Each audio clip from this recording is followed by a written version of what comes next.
پیغمبر لیکوال جبران خلیل جبران ژباړه زینب سالک هغه غوره شوی او محبوب چې د خپل مهال روڼ سهار و 12 کلونه په عرفي ښار کې خپلې بیړۍ ته سترګې په لار پاتې شو. هغه بیړۍ یوه ورځ راتلونکې وه او دی به یې خپل وطن ته رساوه. د 12 کال د ایلیول میاشتې پر اومه ورځ چې کلیوالو خپل رسېدلي کښتونه ریبل، هغه له ښاره لرې غره ته وخوت او د سمندر په ننداره شو. هغه د سمندر په لړو کې خپله بیړۍ ولیده. دغه مهال د ده د زړه دروازې پرانیستل شوې. د هغه خوښۍ د سمندر پر څپو د الوت وزرونه پرانیستل. هغه سترګې پټې کړې او د روح په بشپړ سکون یې دعا پیل کړه. ناڅاپه په زړه کې ور وګرځېدل، زه دې ولې له دې کلي خوښ او بېغمه لاړ شم؟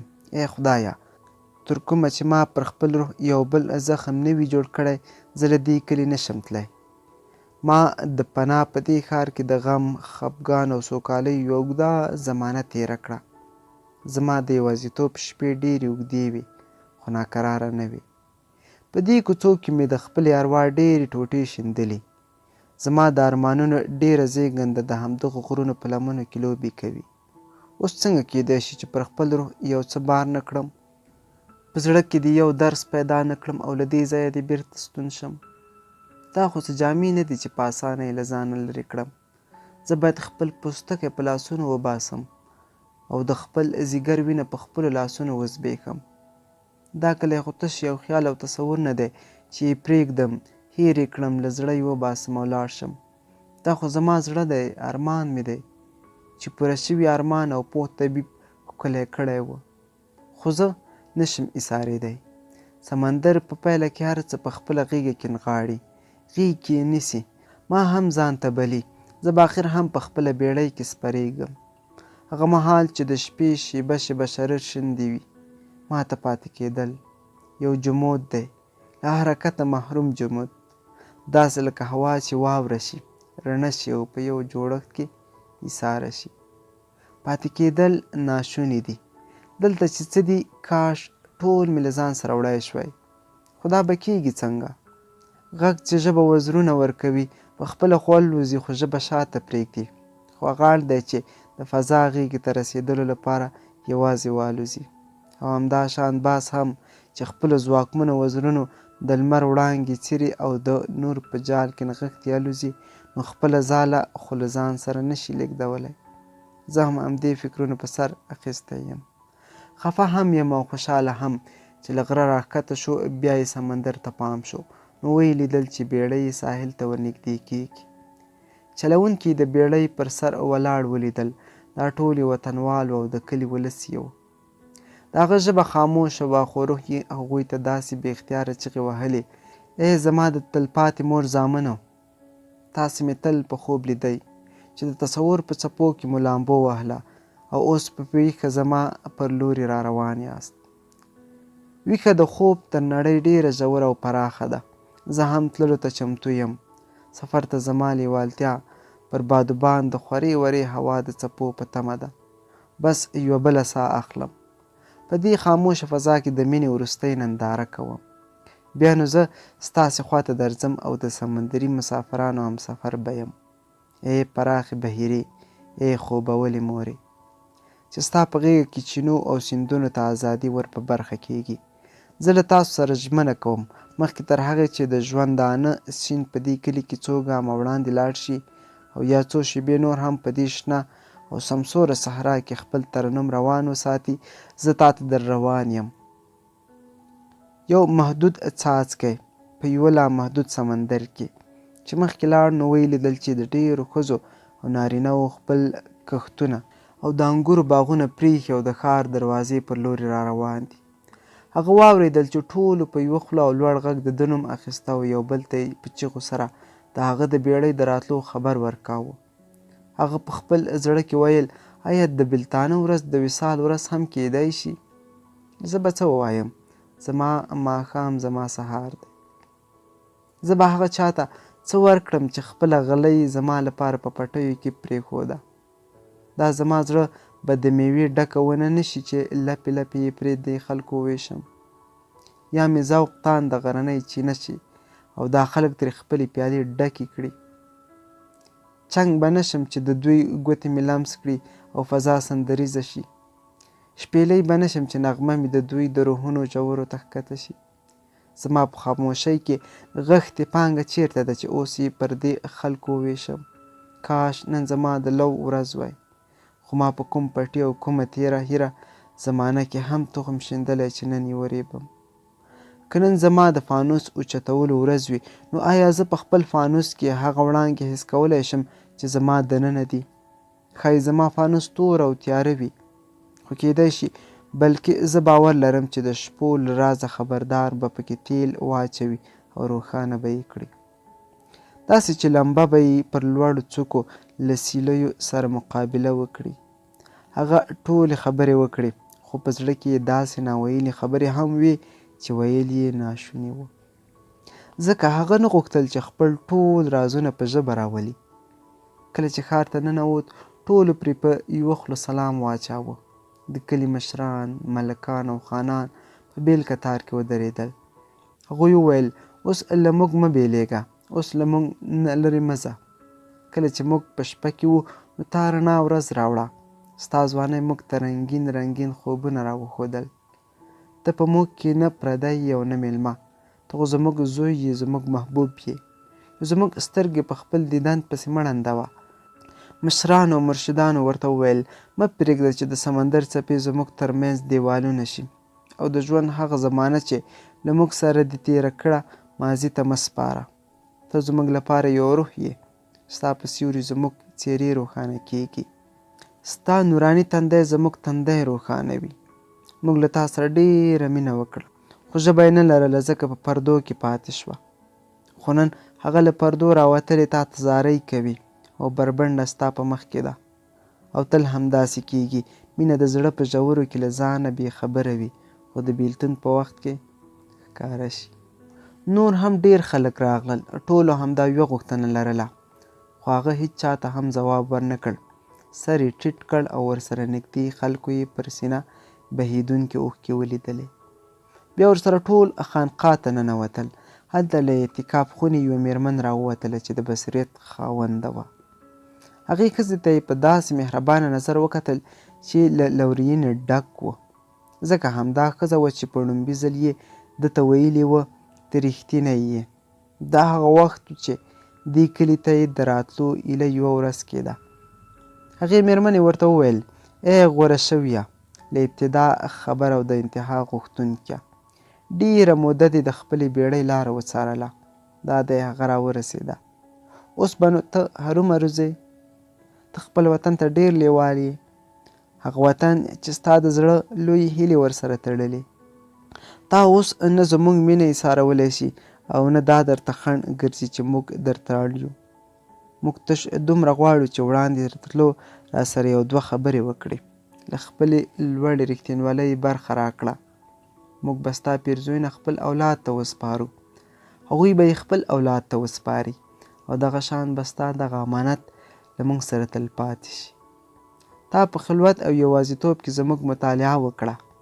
تا په ویښه زموږ داسې ساتنه وکړه لکه یو مهربانه مور چې خپل ویده بچي څاري او د خپل ویده بچي ژړا او خندا ویني. بس اوس موږ ته زموږ راز راښکاره کړه او موږ ته هغه څه ووایه چې د ژوندانه او مرګ ترمنځ دې لیدلي. هغه ځواب ورکړ کلیوالو، نور به درته څه ووایم پرته له هغه څه چې اوس هم ستاسې په روحونو کې ناڅي. هغې مېرمنې وویل موږ ته د مینې په هکله څه ووایه. هغه سر پورته کړ او خلک غلي شول. په درانه غږ یې وویل کله چې مینه بلنه درکړي بلنه یې ومنئ، سره له دې چې لارې یې اغزي او له خنډونو ډکې دي، او کله چې درته وزرې پرانیزي په مینه ځانونه پکې ونغاړئ. خیر دی که د وزرونو تیرو څوکې یې ټپي کړئ. کله چې درته څه ووایي په خبره یې باور وکړئ، سره له دې چې اواز یې ستاسو د ښکلو خویونو دنیا ړنګوي لکه سیلۍ چې د بڼ ګلان رژوي. یاد لرئ که مینه ستاسې پر سر زرین تاج ږدي نو په دار مو هم زړوي، که د روح چمن مو سمسوروي همداراز وخت په وخت دغه چمن بیکاره بوټي غورځوي او دا د ونو هغه جرړو ته هم رسیږي چې د ځمکې په سینه کې غځېدلي دي او له ځان سره یې خوځوي. د غلې د وږو او دانو غوندې مو یو ځای کوي، غلبېلوي مو او دانې مو جلا کوي.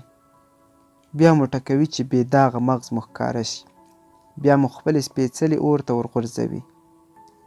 دا د دې لپاره چې د ژوند جوړونکي مبارک دسترخوان وړ سپېڅلي خواړه شئ. مینه به دا هر څه در باندې کوي چې له خپله رازه خبر شئ. کله مو چې دا رازونه وپېژندل نو د واقعي ژوند د زړه یوه برخه به وګرځئ. خو که ووېرېدئ او که یوازې مینه او مزې مو موخه وګرځېدې، بیا به ښه دا وي چې خپله اریاني پټه کړئ او د مینې له سپېڅلې کروندې راووځئ او هغه ځای ته لاړ شئ چې نه کوم موسم لري نه کومه رڼا لري، نه پکې ذوق شته او نه د ذوق څښتن. هلته به هم خاندئ خو خپله ټوله خندا به نشئ خندلی. مسکا به مو نیمګړې او مسته خندا به نیمایي وي. هلته به تاسې ژاړئ هم خو خپلې ټولې اوښکې به نشئ تویولی. ډېر اوښکې به مو وړاندې تر بهېدلو وچیږي. مینه پرته له ځانه نور هېڅ هم نشي درک کولی او پرته له ځانه درنه نور څه اخلي هم نه، پرته له هغه لطیفه جوهره چې خپل یې دی. مینه ولکه کوونکې نه ده او نه یې تاسې ولکه کولی شئ، ځکه چې مینه د ځان لپاره خپله بس ده. که تاسې مینه کوئ نو دا مه وایئ چې هغه مې په زړه کې ده، بلکې ووایئ چې زه یې په زړه کې یم. هېڅکله دا مه ګڼئ چې تاسې به مینې ته لار وښایاست، هغه تاسې ته لار ښایي، په دې شرط چې وړتیا یې ولرئ. بیا نو که تاسې مینه کوئ او امیدونه لرئ نو وبهیږئ، اوبه شئ او روانې چینې وګرځئ، هغه چې د شپې د تورتم په غېږ کې سکوت ته خپله سندره وایي. بیا هغه درد وپېژنئ چې د دې چینې ذوق پاروي او د مینې په زده کړه ځانونه ټپي کړئ. پر خپلو ټپونو خوشحاله شئ، هغسې لکه چې په عیش کې چې مست شئ خو وینه بهېدلو ته مه پرېږدئ.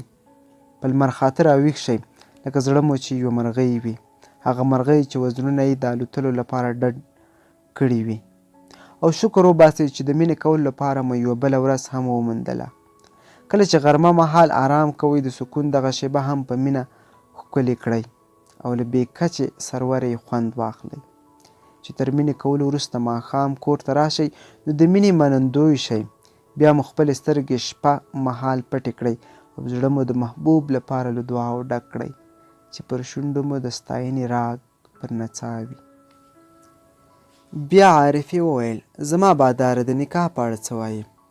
هغه وویل تاسې یعنې نارینه او ښځه یو ځای پیدا شوي یاست او یو ځای به ژوند کوئ، او بیا چې کله د مرګ فرښته خپل سپین وزرونه خپاره کړي او ستاسې د ژوند ایرې وشیندي بیا به هم یو ځای یاست. د کائناتو د پالونکي په حافظه کې به هم د تل لپاره یو ځای اوسئ. خو ستاسې په وصل کې لږ فصل هم پکار دی چې د نیلي اسمان د پراخه زړه ازاده هوا په دغې بېلتون کې وناڅي.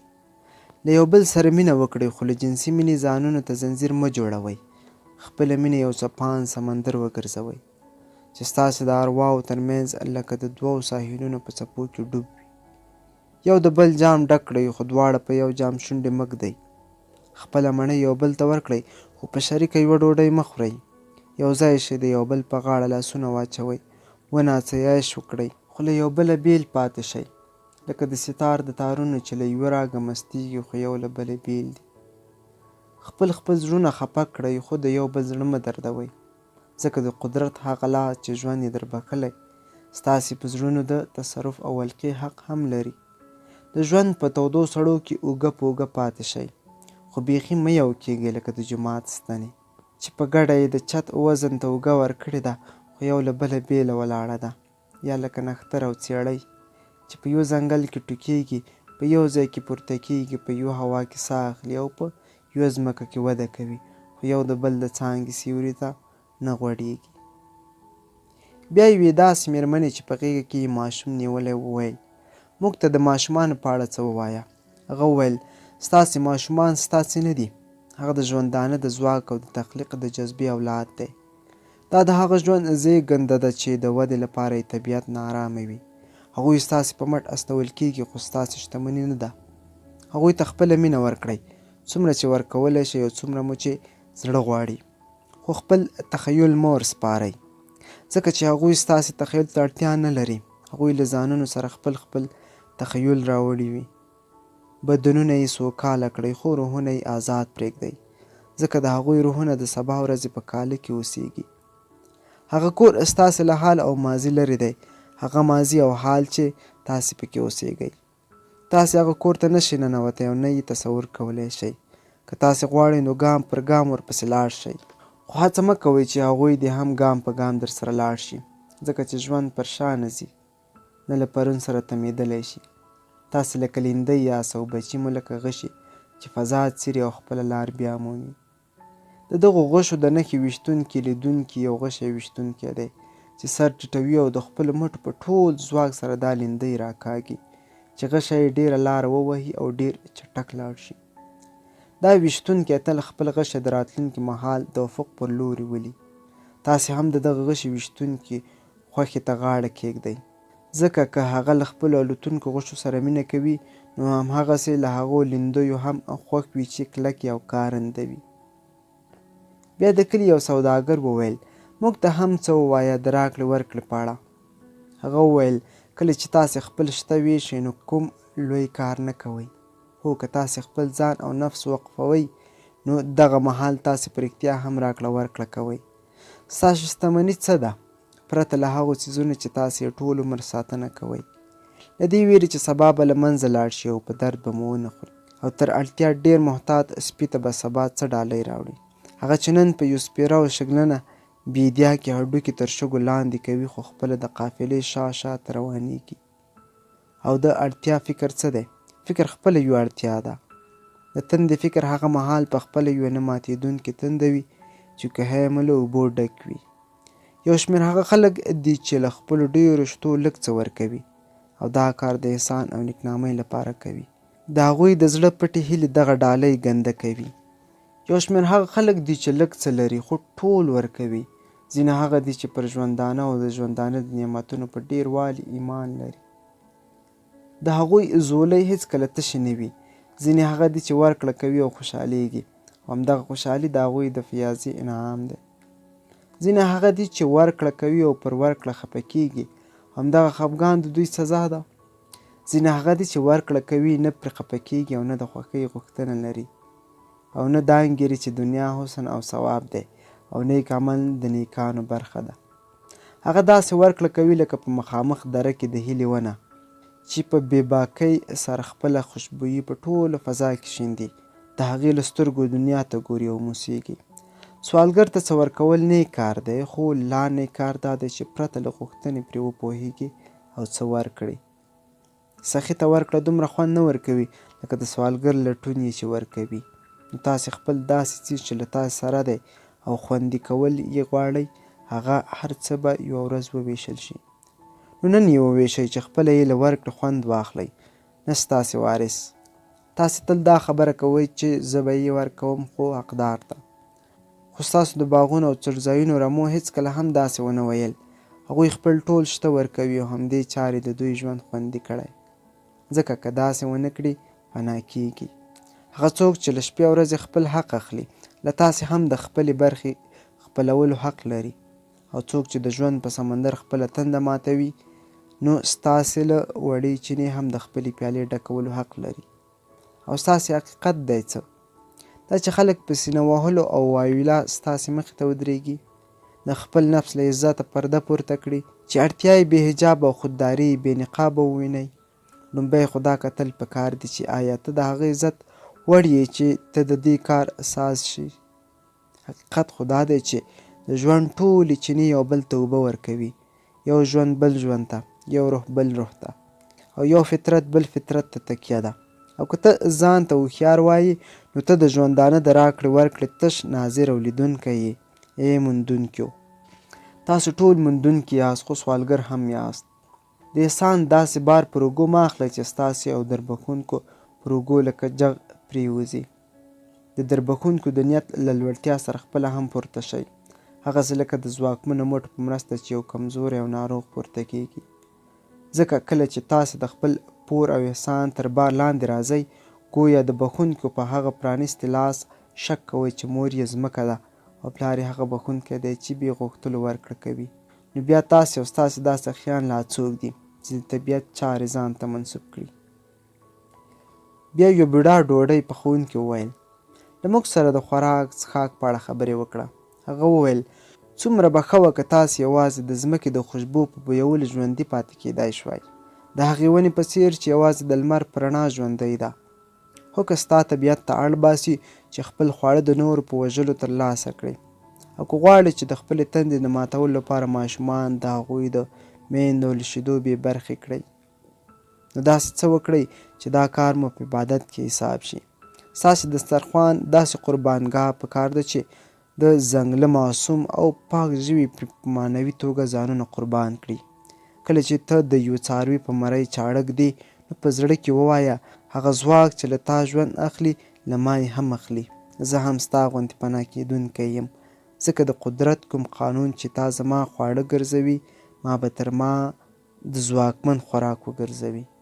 زما او ستا وینه پرته له دې بل ارزښت نه لري چې زما او ستا له رګونو ووځي او د طبیعت بله ونه خړوبه کړي، د بل چا ژوند ته ځواک ورکړي، کوم بل کمزوري ته ځواک وبخي او د یو بل چا په رګونو کې وځغلي. ته چې کله په خپلو غاښونو یوه مڼه چیچې نو زړه کې ووایه ستا تخم به زما په وجود کې شین شي او ستا راتلونکي غوړېدونکي غوټۍ به زما په زړه کې وغوړېږي، وږمې به دې زما له ساه سره خپرېږي او دغه شان به موږ دواړه زه او ته یو د بل په ژوند کې په ګډه سره وټوکېږو او د فضا هواګانې به مو تخم پر ټوله نړۍ وشیندي او له دې تخمونو به د مڼو زرګونه باغونه جوړ شي. او کله چې په مني کې له خپلو باغونو د دې لپاره انګور ټولوئ چې شراب ترې جوړ کړئ نو په زړه کې در یاد کړئ زه هم د انګورو یو ټل یم، زما وجود هم یو انګور باغ دی، زما میوې به هم یوه ورځ د شرابو جوړولو لپاره ټولېږي او زه به هم لکه تازه شراب په کوم خم کې بندېږم. او کله چې د ژمي په موسم کې د خم سر پرانیزئ نو له هرې پیالې سره به ستا په روح په ژورو داسې یو موسیقي، یو ترنم، یوه نغمه او یوه سندره پیدا شي چې مست به دې کړي. کله چې مستانه شي او په خپله مستۍ کې ورکېدو ته چمتو شي نو د خزان هغه ورځې در یادې کړه، د انګورو باغونه در یاد کړه او در یاد کړه چې شراب څنګه جوړ شوي وه او بیا څنګه جوړیږي. څنګه چې د انګورو شراب دي دغسې ستاسې شراب هم دي. هېر مو نه شي چې سبا به کوم بل صحبه نواز دې محفل ته راځي چې له انګورو به شراب وباسي او بیا به د دوی شراب د نورو لپاره ایستل کېږي. د تیرو له خټو د دوی لپاره جامونه جوړ شوي وو او د دوی له خټو به راتلونکي ته جامونه جوړیږي.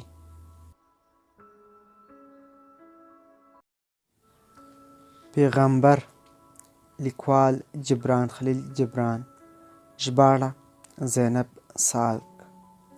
بیا یو کروندګر وویل موږ ته د زیار په اړه څه خبره وکړه. هغه وویل تاسې د دې لپاره زیار ګالئ چې له ځای او زمانې سره جوړه ګام واخلئ. دا د ځمکې روح دی، ځکه تنبل کېدل دا معنا لري لکه د دنیا له موسمونو سره اشنایي پرې کېدل.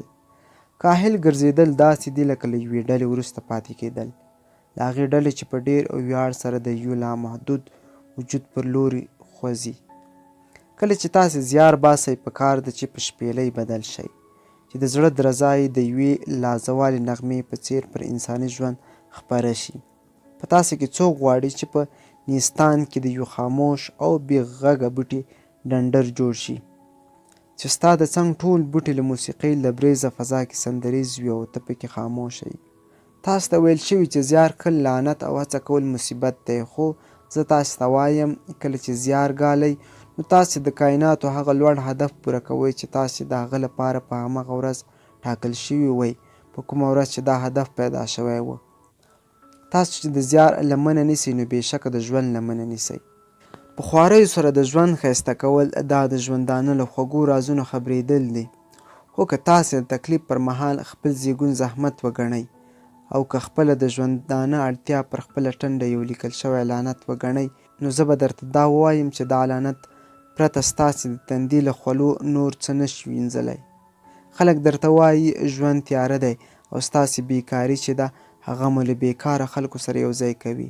بلکل ژوند تیاره دی، زه یې هم منم، خو کله چې ارمان کوئ ارمان ړوند وي، چې کله پوهه وي او پوهه خودبینه وي، کله چې زیار وي خو زیار یې بې نتیجې وي، کله چې مینه وي او کله چې تاسې تش د مینې له کبله زیار باسئ، نو ځان له ځان سره، ظاهر له باطن سره، یو له بل سره، نو دا هر څه له ازلي علت سره تړئ. او په مینه زیار ایستل څه دي؟ داسې دي لکه د خپل نازک زړه له تارونو چې ټوکر جوړ کړئ او د خپل محبوب لپاره ترې جامې وګنډئ. لکه د خپل محبوب د آرام لپاره چې یوه ماڼۍ جوړوئ او خښتې یې په خپلې وینې نښلوئ، یا لکه د خپل محبوب لپاره چې تخم شیندئ او یا د خپلې مینې په ډېرې ولولې کرونده ریبئ، یا کائنات له خپل روح لبریز ګرځوئ. تاسې وینئ چې کارونه مو د بریالیتوب ننداره کوي. ما تل له تاسې اورېدلي لکه په خوب کې چې خبرې کوئ. هغه هنرمند چې له مرمرو ښکلې مجسمې پنځوي او په مړو ډبرو کې خپل اروا ننباسي. له هغه چا ډېر ښه او لوړ دی چې ځمکه یوې کوي او تخم کري، او هغه نقاش چې د اسمان له څنډو د بوډۍ ټال راشکوي او پر یوه ټوکر د انسان څېرې ته ځلا بخي. له هغه چا غوره دی چې زموږ د پښو لپاره بوټان جوړوي. خو زه په خوب کې نه بلکې په رڼا ورځ او په ویښه درته وایم چې هوا لکه څنګه چې د دنګ او سرلوړي نښتر سره په مینه او خوږه ژبه خبرې کوي، هماغه شان یې له وړوکي او بې ارزښته واښه سره هم کوي.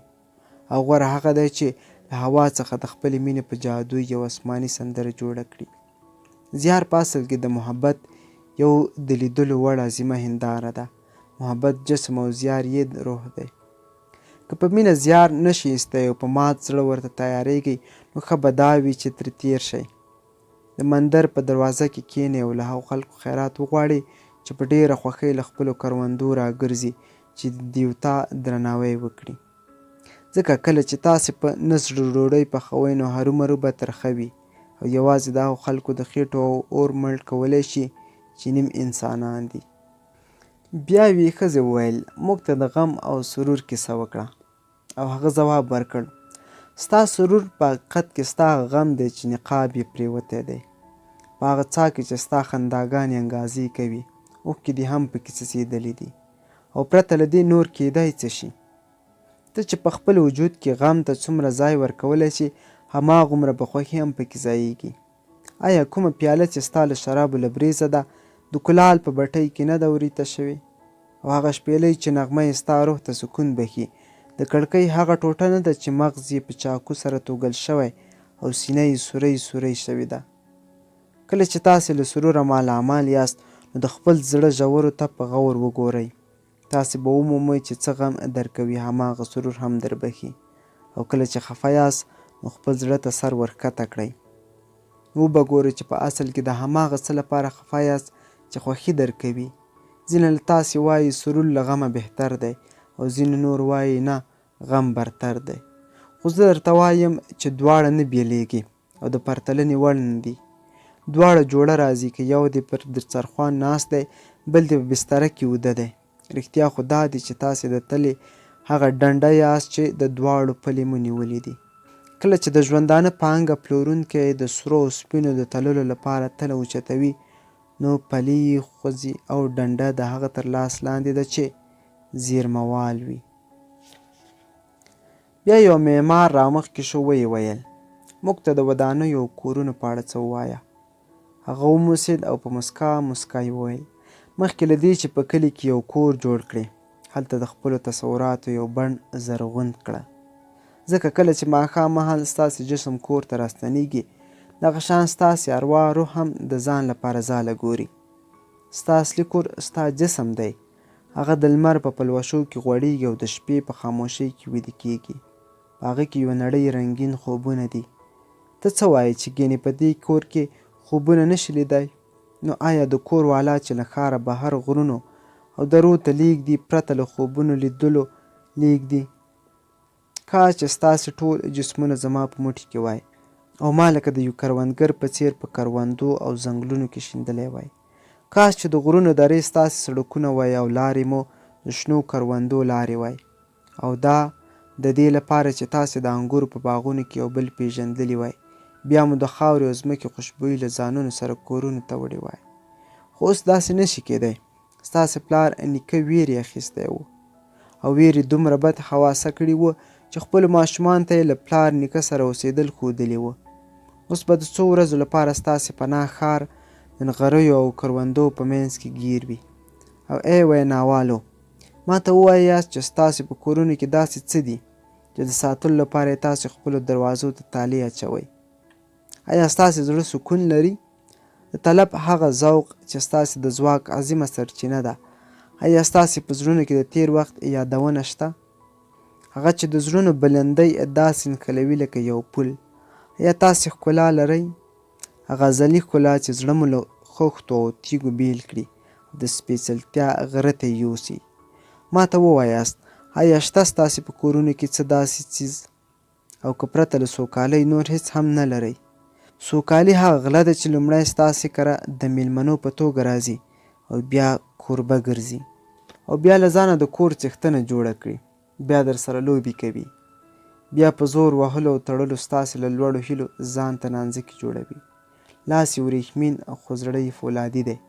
هغه درته خپلې سندرې در اوروي او لکه ماشومان مو پرې ویده کوي چې ستاسې د کټ سر ته ودرېږي او په سپکاوي سره مو د فاني جسمونو پیغور درکړي.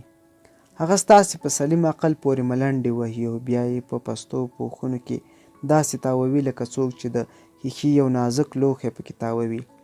رښتیا خو دا دی چې د سوکالۍ هیله او غوښتنه د روح لوړه جذبه وژني او بیا یې په مسکا جنازې ته اوږه ورکوي.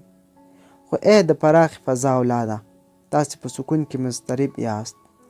تاسې هیڅ غل نه خو نیولی او نه هم تیر ایستلی شي. ستاسې کور به د ژوندانه د بیړۍ لنګر نه وي او نه به د لنګر په څیر کلک وي. ستاسې کور به د بادبان وي او لکه د بادبان متحرک. د اسمان ازاده هوا به ورسره لوبې کوي.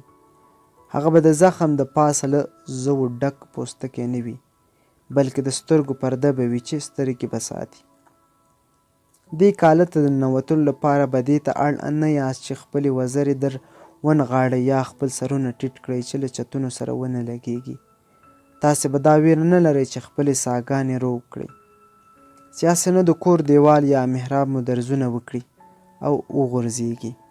تاسې به په هغو هدیرو کې ژوند نه کوئ چې مړو د ژوندو لپاره جوړ کړي. ستاسې کورونه که هر څو شانداره هغو هدیرو کې ژوند نه کوئ چې مړو د ژوند لپاره جوړې کړي. ستاسې کورونه که هر څومره شانداره، ښکلي او مضبوط وي، خو ستاسې رښتینې غوښتنه به پکې بنده نه پاتې کیږي، ځکه چې هغه ستاسې دننه یو بې بریده او بې پایه جوهر دی. هغه ځان د اسمانونو په وسعتونو کې ساتي. د هغه د کاله دروازه د صبح صادق رڼایي ده او د شپې له موسیقۍ نه په لبریزه سکون کې ځلېدونکي ستوري د هغه بچي دي. بیا یوه جولا وویل، موږ ته د جامو په اړه څه ووایه. هغه وویل، ستاسې جامې ستاسې پر حقیقي حسن درنې پردې غوړوي او له سترګو یې پناه کوي. جامې ستاسې ښکلا پټوي خو د بدنونو بدرنګي مو نشي پټولی. تاسو چې خپل بدنونه په جامو کې نغاړئ نو هغه ازادي غواړئ چې د پردو شاته موندل کیږي. خو رښتیا دا دی چې ستاسې جامې د دې پر ځای چې د پردو شاته ازادي در وبخي ستاسې لپاره بیړۍ او زولنې ګرځي. کاش چې د جامو خڼ لږ وای یا بیخي نه وای او ستاسې پوستکی نیغ په نیغه له لمر او هوا سره نښتی او اشنا وای، ځکه چې د ژوندانه اروا د لمر رڼایي ده او د ژوندانه ځواک پر پرانیستې هوا کې دی. ځینې له تاسې وایي ساړه شمالونه مو جامو اغوستو ته اړ باسي ځکه ځانونه په ټوکرونو کې نغاړو. زه وایم هو، همدغه ساړه بادونه ستاسې بدنونه په ټوکرونو کې نغاړي، خو هغه ستاسې لپاره د ټوکر تارونه د بې شرمۍ په څرخه اوبدلي دي او د ژوندانه د ځواک ټولې جرلې یې مروړولې دي، پستې کړي یې دي او بیا یې د دې ټوکر له تارونو سره ګډې کړي دي. کله چې سړو بادونو ستاسې فاسد حجاب ته جامې واغوستې، هغه هم ځنګل ته لاړ او ښه یې در پورې وخندل. دا حقیقت مه هېروئ، هغه حیا او حجاب چې د جسم له جامو او پرنډوالي سره اړه لري یوازې د بدنیت او ګناهګارو خلکو سترګو ته یوه پرده جوړوي. کله چې ستاسې په جسمونو کې ګناه او بدي پاتې نشي او دا پردې دي څه پرته له یو زنځیره چې د طبیعت ازادۍ بندیوانې کوي. او آیا ګناه یوه ناروغي نه ده چې زړونه چټلوي، ایمانونه خرابوي او انساني طبیعت ککړوي؟ او مه هېروئ چې ځمکه ستاسې د لوڅو پښو له لمسه سر اخلي او د بیدیا هوا غواړي چې ستاسې له لوڅو بدنونو سره ولوبېږي.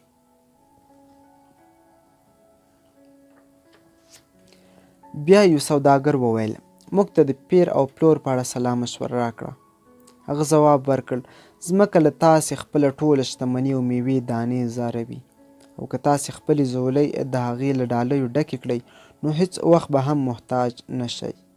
او که تاسې دا وړتیا ولرئ چې د هغې دا ډالۍ وویشئ نو کره ده چې د تل لپاره به له احتیاجه وژغورل شئ، شتمن او سوده به شئ. خو که دا ویش له انصاف او مینې لرې وي نو بېشکه په تاسې کې به یو شمېر حریص شي او نور به له لوږې مړه شي. ای د سمندر باغونو او کروندو خوارېکښو، کله چې تاسې په بازار کې جولاګانو او کلاګانو سره مخ کیږئ نو د انصاف لرونکي بادار په نامه هغه چې د دې دنیا د هرې سودا حساب کتاب لیکي خپل هغه تله پاکه کړئ چې د قیمت په بدل کې قیمت او د جسن په بدل کې جسن تلي. او هغو چالاکو او تش لاسو سره راکړه ورکړه مه کوئ چې ستاسې د مزدورۍ د لاسته راوړنې په بدل کې خپله چالاکي او شیرین زباني پلوري. هغوی ته ښکاره ووایاست له موږ سره کروندو ته راشئ هلته چې یوې کیږي، یا زموږ له ورونو سره سمندرونو ته لاړ شئ او خپل جانونه پر اوبو خپاره کړئ، ځکه چې ځمکه او سمندر پر تاسې هم هومره لورینه لري لکه پر موږ یې چې لري. او که سندرغاړي نڅاګر او شپېلۍ په کوونکي راشي نو د هغوی مال هم وپېرئ، ځکه چې هغوی هم د دنیا د میوو خوږوالی او د ګلونو وږي ټولې راکړې ورکړې دي. هغوی چې تاسې ته د کوم مال راوړی سره له دې چې د تخیل او تصور له دنیا یې راوړی، خو ستاسې د روح او لطیف وجود جامه ده. او مخکې تر دې چې له بازاره ووځئ وګورئ چې کوم اخیستونکی خو تش لاس نه دی پاتې، ځکه د نړۍ چارسازي او ستاسې بادار به تر هغه پورې په خپلې ملکوتي فضا کې په آرام زړه سوکالي ونه ویني تر کومه چې تاسې کې د ډېر پریوتي کس اړتیا هم نه وي پوره شوي. بیا د کلي کوټوال ور مخ کړ موږ ته د جرمونو او سزاګانو په اړه څه ووایه. او هغه وویل کله چې ستا د روح لنګر مات شي او تاسې په هوا کې اواره شئ، او کله چې تاسې په یوازیتوب او بېکسۍ کې نورو ته زیان رسوئ او نورو ته په زیان رسولو سره په اصل کې خپل ځان ته زیان رسوئ، خپل تاوان کوئ، نو د دې ګناه د کفارې لپاره باید تاسې د نیکمرغو خلکو دروازې وټکوئ او سترګې پر لار پاتې شئ. او ستاسې لوړ نفس هغه چې له تاسې په ډېر لوی ګناهګار کې هم شته، هغه لوړ نفس یو سمندر دی، د هغه اوبه هیڅکله هم نه ککړېږي او هر یو لامبو وهونکی په خپلو څپو کې لمبوي. هغه لکه لمر داسې دی چې نه د موږکانو خوی لري او نه لکه مار سوړې لټوي. هغه ستاسې په وجود کې یوازینی استوګن نه دی، بلکې نور ډېر څه هم شته چې ستاسې د بشریت اډانه یې جوړه کړې او ډېر څه لا تر اوسه اومه دي. او زه هغه څه درښیم چې ستاسې بشریت ترې جوړ دی. ستاسې لوړ نفس د هغه جرم او د هغه له سزا سره اشنا دی چې ستاسې دننه تیاره یې لکه یو ټیټ قد انسان په خوب کې کوي. ډېر کله ما ستاسې له خولو د هغو خلکو په اړه اورېدلي چې خطا یې کړې، لکه هغوی چې له تاسې نه وي، بلکې ستاسې نړۍ کې بې ځایه لاس وهونکي دي. خو زه تاسې ته دا وایم څنګه چې یو سپېڅلی پرهیزګار او ایماندار شخص له خپل دنني لوړ نفس نشي پورته کېدی، دغه شان ګناهګار او کمزوری کس هم له خپل دنني لوېدلي نفس نشي پرېوتی. او لکه څنګه چې د ونې زیړه پاڼه بیا هم د ونې د پاڼو او ښاخونو برخه وي، هیڅوک دا نشي ویلی چې دا پاڼه د ونې برخه نه ده یا پرته له ونې څه بل څیز دی. دغه شان هیڅ ګناهګار داسې ګناه نه کوي چې ستاسې پټ ضمیر دې پکې نه وي شریک. تاسې لکه یوه ډله د خپل لوړ نفس پر لور روان یاست، تاسې هم لاره یاست هم لاروي.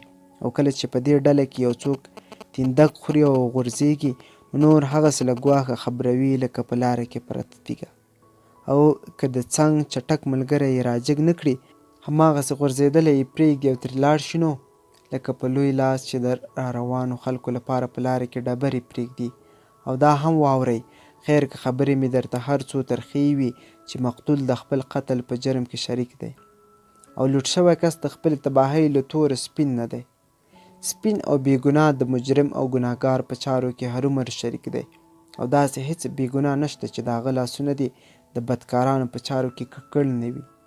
دغه شان ډېر مجرمان د هغه کار نښه ګرځي چې دی زیان ور اړول غواړي، او ډېر تور شوي چې سزا ویني په ښکاره سپین ښکاري، او د بېګناه خلکو د ګناهونو پڼ هم په سره وي. تاسې انصاف له بې انصافۍ او تور خلک له سپینو نشي بیلولی، ځکه چې هغوی اوږه په اوږه لمر ته مخامخ ولاړ دي، لکه تور او سپین تار چې غیږ په غیږ یو له بل سره غاړې وتی وي، او کله چې تور تار پرېږدئ نو جولا ټول تان له سره جوړوي، او خپله هغه څرخه هم ګوري چې دا کمزوری تار ترې راوتی. که څوک د کومې بې وفا ښځې ګناه د انصاف په تله تلل غواړي، نو باید د هغې ښځې د میړه زړه هم د دې تلې په بله پله کې کیږدي، او د دې ښځې له اروا سره د هغې د میړه اروا هم وتلي. او هغه څوک چې د ګناهګار په ملا د متروکې ګزارونه کوي، لږ دې د هغه انسان د روح جامې هم واخلي چې ستم وهلی دی.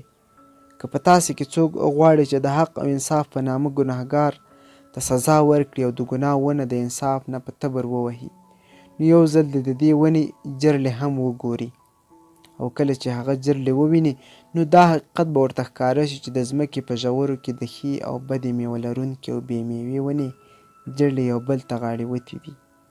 او ای انصاف کوونکي واکمنو، که تاسې غواړئ چې حقه فیصله وکړئ او سزاګانې ورکړئ، نو د هغه کس خلاف به څه پرېکړه کوئ چې په ښکاره نیک دی خو روح یې غل دی، چې کړه وړه یې له ظلم او فریب پاک نه دي.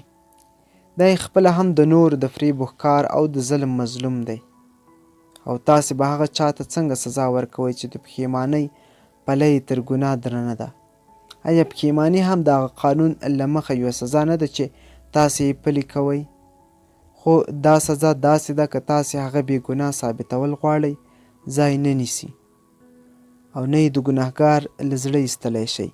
پښیمانۍ نابللې راځي، د شپې راځي چې ویده ویښ شي او خپل نفس ولولي. هغه ستاسې دننه د وجدان شمع بلوي، او تاسې چې د انصاف پر اصولو د پوهېدو مدعیان یاست، څنګه به د حق او انصاف بنسټیز اصول وپېژنئ، تر هغه چې د انسان له ګناهګار ژونده هومره خبر شئ څومره چې د هغه له نیکو خبر یاست. بیا به درته ښکاره شي چې سرلوړي او سرټیټي یو دي، ګویا یو انسان او یو یې نفس دی. هغه د شپې او ورځې ترمنځ ولاړ دی، یو پلو یې په تیاره کې نفس ادانې دي، او بل پلو د ورځې په رڼا کې د هغه نفس اعلی جلوه زیریز دی. بیا به درته معلومه شي چې د عبادت ځای د محراب لوړه تیږه د هغه د بنسټ له تیږې لږه هم لوړه نه ده. تاسې به هغه چا ته څه سزا ورکوئ چې په خپله توره له بل بدنه روح وباسي، ورسره خپل روح هم وژني، د داسې انسان محاکمه به څنګه کوئ؟ بیا یو قانون جوړونکي وویل، زموږ د قانون په اړه څه ووایي؟ هغه وویل، تاسې د قانون جوړول او د هغه پلي کول خوند درکوي، خو له هغې ډېر خوند یې ماتول درکوي. کټ مټ د سمندر په غاړه د لوبېدونکو ماشومانو په څېر چې په ډېره لیوالتیا او زیار د شګو کورکي جوړوي، خو په خندا یې بیرته ماتوي. خو تاسې چې په خندا څومره کورکي ورانوئ، سمندر په هماغه کچه ډېرې نورې شګې درته راوړي. تاسې له دې شګو نور کورکي جوړوئ او بیرته یې ورانوئ، سمندر درته بیا نورې شګې راوړي. او کله چې تاسې د خپلو کورکیو د ورانولو پر وخت خاندئ، سمندر هم در سره خاندي. خو د هغو خلکو حال څنګه دی چې ژوند ورته سمندر نه ښکاري او د انسان جوړ شوي قوانون د شګو کورکي نه ګڼي، بلکې ژوند ورته یو ځواکمن غر برېښي، او قانون د سنګ تراش هغه توکن ګڼي چې پر دغه غره یې د یوې معنوي وجود بت توږي. خو هغه څومره ژر خپل جوړ کړي بوتان بیرته ماتوي. هره شیبه هغه ګڼي چې دا وجود بشپړ شو، خو هر انځور د بل انځور محتاج وي. د دې غره د اوسېدونکو ژوند تر ټولو څپان دی. کله چې هغوی نور تر ځانونو بدل ګوري نو پوهیږي نه، خو کړېږي. د هغه ګوډ به څه حال وي چې نور نڅاګر ګوري او دی کیني په اور سوځي. هغه د خپلې ګوډې پښې، مات لاس او وتلې سترګې د ښه والي لپاره دلیلونه راوړي. هغه غوایي ته به څه وایاست چې پر خپلو اوږو پراته جغ سره مینه لري؟ ځنګلي هوسۍ او ځنګلي غوایي ته په بده سترګه ګوري، اواره ګرد او بیکاره ورته ښکاري. د هغه بوډا مار به څه حال وي چې د زړښت له امله پوستکی نشي بدلولی، او هغه ځوان ماران ورته بربنډ او بې شرمه ښکاري چې خپل پوستکی بدلوي. او هغوی چې نابللی او له وخته مخکې میلمستیاو ته ځي، ښه خوري، ډېر خوري او په خوړلو ستړی کېږي، او د ډېر خوراک له کبله ناروغه کېږي. پاڅېږي او ځینو وایي دا میلمستیاوې چټي چارې دي. او کوربه قانون ماتونکی دی، ځکه چې په میلمستیاو کې خېټې درنیږي او هاضمې خرابیږي. زه به دې خلکو ته پرته له دې څه ووایم چې تاسې خو د فکر رڼا ته ولاړ یاست، خو مخ مو بل پلو او شا مو لمر ته ده. تاسې یوازې خپل سیوری وینئ، د لمر څیره نه ګورئ او دا سیوری ستاسې قانون دی. ستاسې په خیال د لمر حقیقت دا دی چې سیوری جوړ کړي. بیا دا څه دي چې تاسې اصل قانون چې د لمر دننه دی دومره منئ چې سیوری یې پر ځمکه لټوئ او همدغه سیوري پسې منډې وهئ. خو زه نن دې خلکو ته یوه خبره کوم، تاسې چې لمر ته مخ کړئ هیڅکله به د ځمکې سیوری تاسې ولکه نه کړي. تاسې چې له هوا سره جوړه پړاوونه وهئ قطب نما ته اړتیا نه لرئ. تاسې به د انسان جوړ کړي قوانین ولې تړئ؟ خو که تاسې له خپلو اوږو جغ وغورځوئ او د چا د زندان دروازې ته ورنشئ، تاسې ولې له قانونه ویریږئ؟ که تاسې آزاد شئ او نڅیږئ او د کوم انسان په جوړ شوي زنځیر کې نښتي پاتې نشئ او د چا څه وس چې پر تاسې عرض وکړي، که تاسې د ریا جامې وغورځوئ خو د کوم لاروي په لاره کې یې وانچوئ. ای د عارفې خلکو، تاسې پر نغاره ټوکر غوړولو سره د هغې غږ غلی کولی شئ. تاسې د سرندې د تارونو په ستولو د هغې موسیقي ختمولی شئ، خو تاسې ته مجال نشته چې اسماني مرغۍ ته حکم وکړئ چې سندرې مه وایه. پیغمبر، لیکوال جبران خلیل جبران، ژباړه زینب سالک. بیا یو خطیب د ازادۍ په اړه پوښتنه وکړه. هغه وویل ما تاسې په داسې حال کې ولیدئ چې د ښار په دروازو او د خپلو نغریو مخکې مو ازادۍ ته سجدې ایښي دي، لکه غلام چې خپل بادار ته په عاجزۍ سر ټیټوي. کله چې بادار وژني بیا هم هغه په ستاینه کې قصیدې وایي. ما ولیدل تاسې چې په خپل قام کې کوم خلک تر ټولو ډیر آزاد ګڼئ د معبد په بڼ او د ښار د دیوالونو په سیوري کې د ازادۍ غلامي کوي، داسې چې د ازادۍ جغ د هغوی پر اوږو پروت و او د دغې ازادۍ زنځیرونه یې پښو ته پراته وه.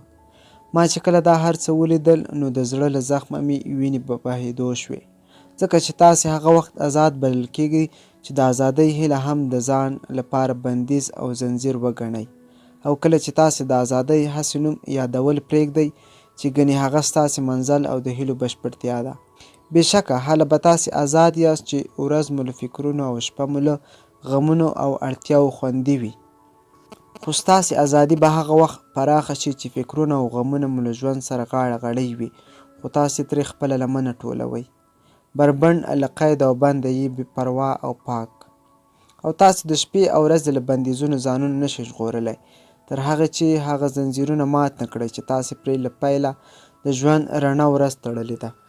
په اصل کې چې تاسو څه ته ازادي وایاست له دغو زنځیرونو تر ټولو کلک زنځیر دی. کړۍ یې لمر ته پړه کیږي، ځلیږي او دغه ځلا ستاسې نظرونه تتوي، او دا هغه څه دي چې په پرېښودو یې تاسې آزاد ګرځئ. هغه هم ستاسې د خپل وجود څو ټوټې دي.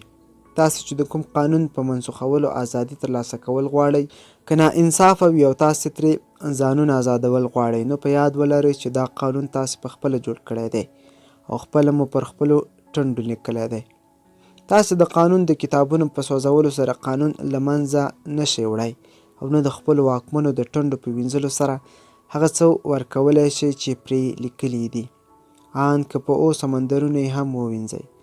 که تاسې هغه پاچا له تخته کوزول غواړئ چې خپلواک، سختګیر او ظالم دی، نو لومړی دا فکر وکړئ چې هغه تخت به یې څنګه لرې کوئ چې ستاسې په زړونو کې دی، ځکه چې هیڅ ظالم واکمن پر آزادو ازادي غوښتونکو او هغه خلکو حکومت نشي کولی چې پر ازادۍ ویاړي، تر هغې چې د خلکو د ازادۍ په جوړښت کې د ظلم ګډون نه وي، او تر هغې چې د ولس د نفس عزت په محکومیت، عاجزۍ او بې شرمۍ نه وي ککړ شوی. که تاسې په ژوندانه کې د څه په اړه زړه نازړه یاست او غواړئ چې له ځانه یې لرې کړئ، نو په یاد ولرئ چې دا بل چا ستاسې پر ژوندانه نه دی خپور کړی، بلکې خپله چاره مو ده، او که څه ویره در سره وي چې لرې کول یې غواړئ، نو ځای یې ستاسې په زړه کې دی، او هیڅکله دا ویره هغه کس نه ده اچولی چې تاسې ترې ویریږئ. بېشکه ټول شیان ستاسې دننه ټول شوي، خوښ او ناخوښ، محبوب او دښمن، نو کله چې سیوری ورک شي او رڼا پاتې شي، نو دا رڼا هم د یوې بلې لوړې رڼا سیوری شي. او دغه شان کله چې ستاسې ازادي خپل زنځیرونه مات کړي، نو بیا د یوې لویې لوړې او بشپړې ازادۍ زنځیر غاړې ته واچوئ. بیا یوې ښځې چې د ټولو خبرې یې اورېدې او غلې وه وویل: موږ ته د عقل او جذبې په اړه څه ووایه. هغه وویل: ستاسې روح ډېر ځله د جنګ یو میدان وي چې ستاسې سلیم عقل او پوهه له هیلو او آزادو جذبو سره په جنګ وي. کاش چې زه ستاسې روحونو ته ننوتلی شوی او د دې جنګیالیو ترمنځ مې سوله کړې وای، د خیر یو درېمګړی وای. ستاسې د عناصرو له دې جنګ جګړو مې د یووالي سندره جوړه کړې وای. ستاسې پوهه او جذبې پر سمندر د ستاسې د لامبو وهونکي روح دوه پاروګان دي. که ستاسې له بادبانونو او پاروګانو یو یې هم مات یا څیرې شي، نو څپې به مو بې اختیاره له ځان سره یوسي او یا به سمندر کې بې تکیې شئ او د موجونو څپېړې به وخورئ. ځکه چې عقل یوازینی هغه قوت دی چې د حرکت او عمل مخه نیسي، او پرته له عقله جذبه هغه لمبه ده چې هر څه څیز یو ځان ایره کوي. همدغه ستاسې د حرکت او عمل دلیل دی. نو خپل عقل هغه لوړو ته ورسوئ چې چیرته جذبه واکمنه ده، چې دواړو یو ځای خپله نغمه سر کړي. ستاسې بې عملي د عمل ډګر ته راوباسي او د بې مهاره عمل انډول وساتي. روح پرېږدئ چې ستاسې عقل د جذبې لارښود وګرځوي، چې جذبه مو هره ورځ بیرته له هماغې اوره پیدا شي او لکه قفس په خپلو ایرو کې خپل ژوند خوندي کړي. زه غواړم چې ستاسې خپلې هیلې او د پرېکړې ځواک داسې ونازوئ لکه دوه ګران میلمانه چې درکره راغلي وي. تاسې به کله هم یو میلمه تر بل ډېر ونه نازوئ، ځکه هغه کوربه چې یو میلمه تر هغه بل ډېر نازوي، نو د دواړو له مینې بې برخې کیږي. کله چې تاسو د غرونو په درو کې د ګورو ونو د څانګو تر سیوري لاندې کینئ او د خورو ورو کښتونو او شینکیو سکون او سوکالۍ کې خپله برخه وویشئ، نو دغه وخت ستاسې زړه د طبیعت په غلي او ارامه غېږ کې ووایي: مطلق عقل زموږ په عقل کې راحت مومي. او کله چې طوفان راشي، هوا په ځواکمنو موټو ځنګلونه ولړزوي، د برېښنا پړک او د تندر ګړز د اسمان د عظمت اعلان وکړي، نو ستاسې ویرېدلی زړه ووایي: مطلق عقل د جذبې په رګونو کې ځغلي. او څرنګه چې تاسې د مطلق عقل په پراخ فضا کې د ژوندانه یوه ساه یاست، او څرنګه چې د هغه په بې بریده پراختیا کې د هغه د لوی صحرا د ګونې ونې یوه پاڼه یاست، درته ښایي چې راحت له عقله واخلي او په جذبه کې روان شي. بیا له دې ټولي یوه ښځه راووته. هغې چیغې کړې: موږ له درده خبر کړه. هغه وویل: ستاسې درد ګویا د هغې سیپۍ د ماتېدو تکلیف دی چې ستاسې پوهه پکې ایساره ده. هغه د یو لوړ ژوند د زیږېدو درد دی، کټ مټ هغسې لکه د یوې میوې د زړې د مغز ایستلو لپاره چې د هغې پوټکی مات شي، کټ مټ هغسې لکه د ګل د پاڼو د غوړېدو لپاره چې غوټۍ خپل سینه څیري. دغسې ضروري ده چې تاسې هم د خپلې سیپۍ د ماتېدو درد وزغمئ. که زړه مو دا وړتیا ولري چې په ورځني ژوند کې پیښېدونکې معجزې ووینئ، نو بیا به ستاسې درد ستاسې تر خوشحالۍ لږ زړه خوښوونکی نه وي، او د زړه په فضا کې دا بدلون به هسې منئ لکه د خپلو کروندو لپاره چې د موسمونو له بدلون سره مینه کوئ. نو کله چې پر تاسو د غم دردونکی موسم تیر شي، نو تاسې به په دقیق ډول خپل حالت وڅېړئ. ستاسې ډېر درد ستاسې خپل غوراوی دی. دا په حقیقت کې هغه ترخه درمل دي چې طبیب یې د خفي نفس د ناروغۍ د درملنې لپاره درکوي. نو پر خپل طبیب باور ولرئ او درمل یې په خاموشۍ او د زړه په سکون وڅښئ، ځکه چې د جراح لاس که هر څه دروند وي، هغه د قدرت د لاس په اشاره کار کوي. طبیب چې تاسو ته کومه پیاله راوړي، که شونډې مو پرې هم سوځي، خو هغه له هغې خټې جوړ شوي چې کلال په خپلو اوښکو پسته کړې وه. بیا یو کس وویل: موږ د خدای له اسرارو او پټو رازونو خبر کړه. هغه وویل: ستاسې زړه په سکون او خاموشۍ کې د شپې او ورځې له ټولو رازونو خبر دی، خو ستاسې غوږونه په تمه دي چې د زړه پوهه مو هغوی ته ورسیږي. هغه راز چې ستاسې زړه ته ښکاره دی، غواړئ چې د تورو په بڼه ستاسې غوږونو ته راشي. تاسې غواړئ چې د تصور بربنډ جسم په خپلو ګوتو لمس کړئ، او دا به ښه وي چې داسې وشي. ضروري ده چې تاسې د روح ژوره چینه ډکه شي او په سندرو د سمندر خواته وبهیږي، او بیا د سمندر د بې بریده ژورتیا خزانې ستاسې د سترګو پر وړاندې وځلیږي. خو په تلو سره د نامعلومه خزانو د تللو هڅه مه کوئ، او مه دا هڅه کوئ چې د خپلې پوهې ژورتیا پر لرګي یا تار سره ناپ او تول کړئ، ځکه ستاسې معنوي وجود د هغه سمندر دی چې نه برید لري او نه یې غاړه معلومه ده. دا مه وایئ چې ما حق وموند، بلکې دومره ووایاست چې پر لاره تلم او یو ځای کې له خپل روح سره مخامخ شوم، ځکه چې د روح لارې ډېرې دي او هغه مجبوره نه ده چې پر یوه لاره لاړ شي، او نه د ځنګلي بوټي په څیر پر یو ځای کې ښخ دی. کله چې روح غوړېږي نو داسې غوړېږي او وده کوي لکه زر پاڼې نیلوفر ګل. یو ښوونکي وویل: موږ ته د ښوونې او روزنې په هکله څه ووایه؟ هغه ځواب ورکړ: تاسو ته هیڅوک داسې علم نشي درکولی چې ستاسې دننه ستاسې د ادراک په افق نیم ویده غځېدلی نه وي.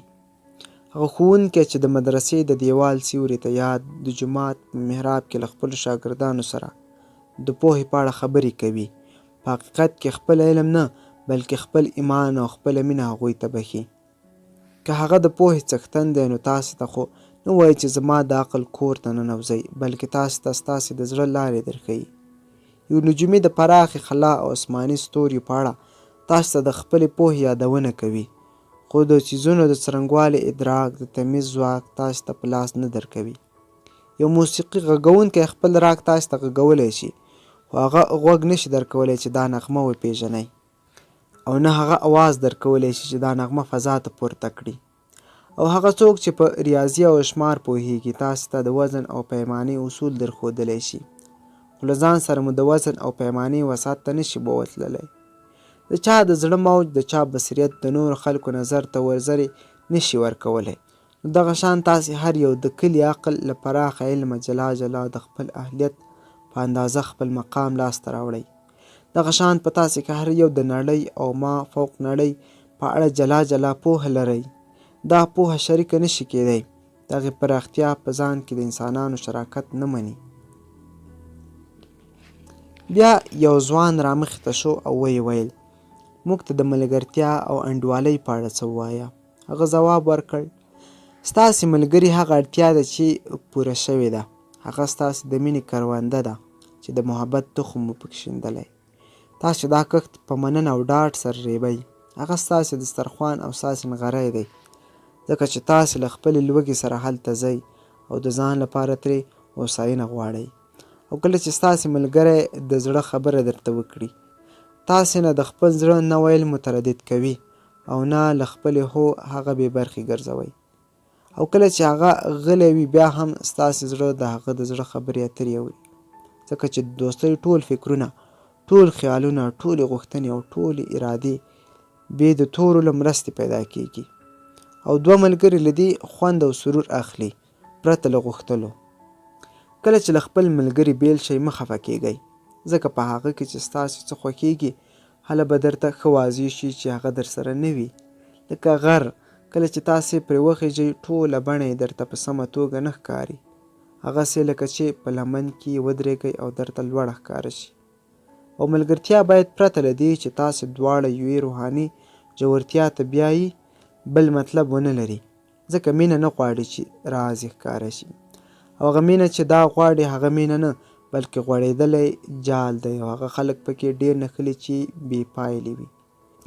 هغه څه چې له تا سره تر ټولو غوره او ښکلي دي ملګري ته یې ورکړه.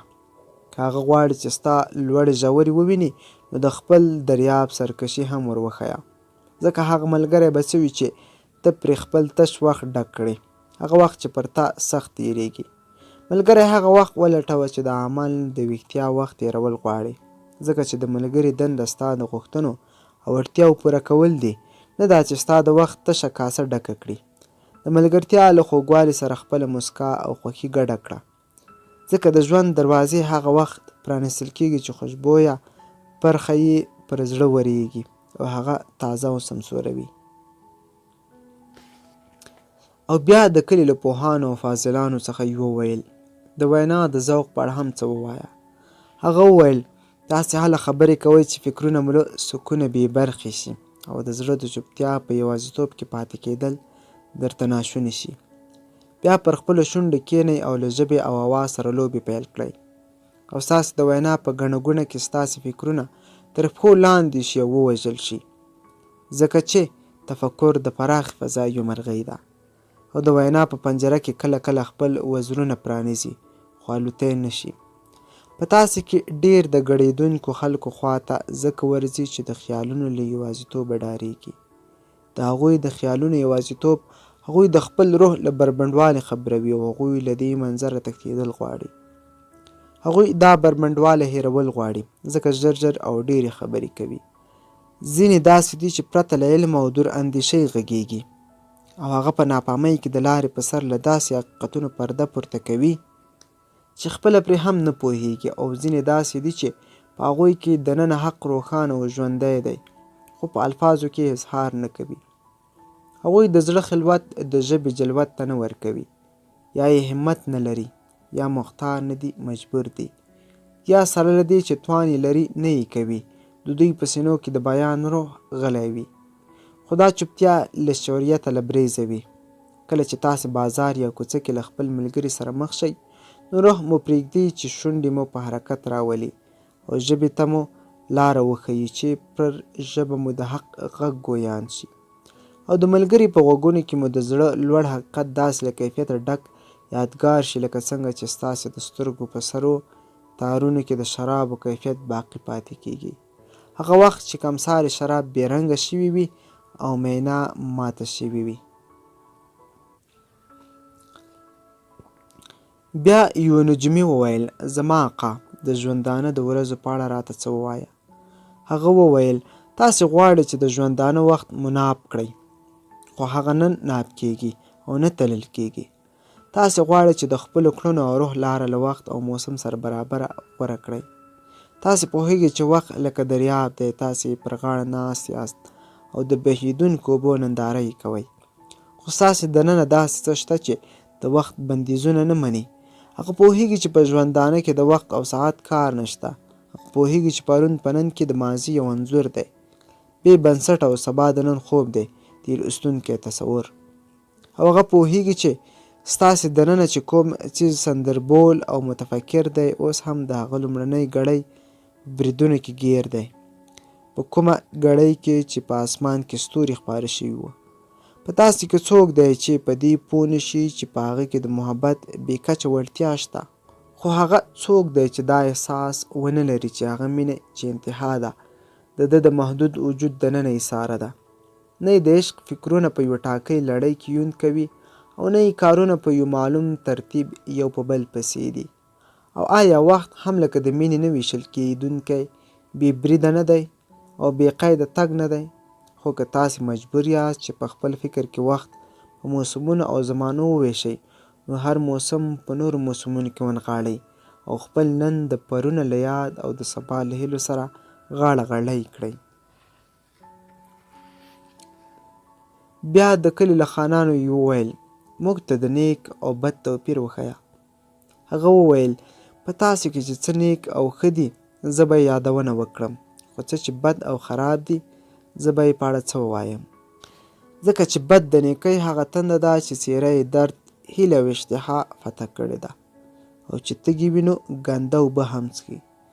خو تاسې به هغه وخت نیک شئ چې له خپل معنوي وجود سره هم نفس شئ. خو که داسې ونه شي نو ضروري هم نه ده چې تاسې دې بد واوسئ، ځکه که په یو کور کې اوسېدونکي خلک خپلمنځي یووالی ونه لري نو ضروري نه ده چې غل دې ورننوځي.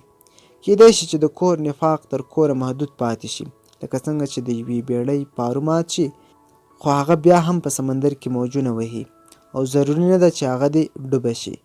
تاسې تر هغه وخته نیک یاست چې د خپل وجود څه حصه نورو ته ورکړئ، او نه یوازې له دې امله بد کیدلی شئ چې د ځان لپاره د یو څیز د ترلاسه کولو هیله لرئ.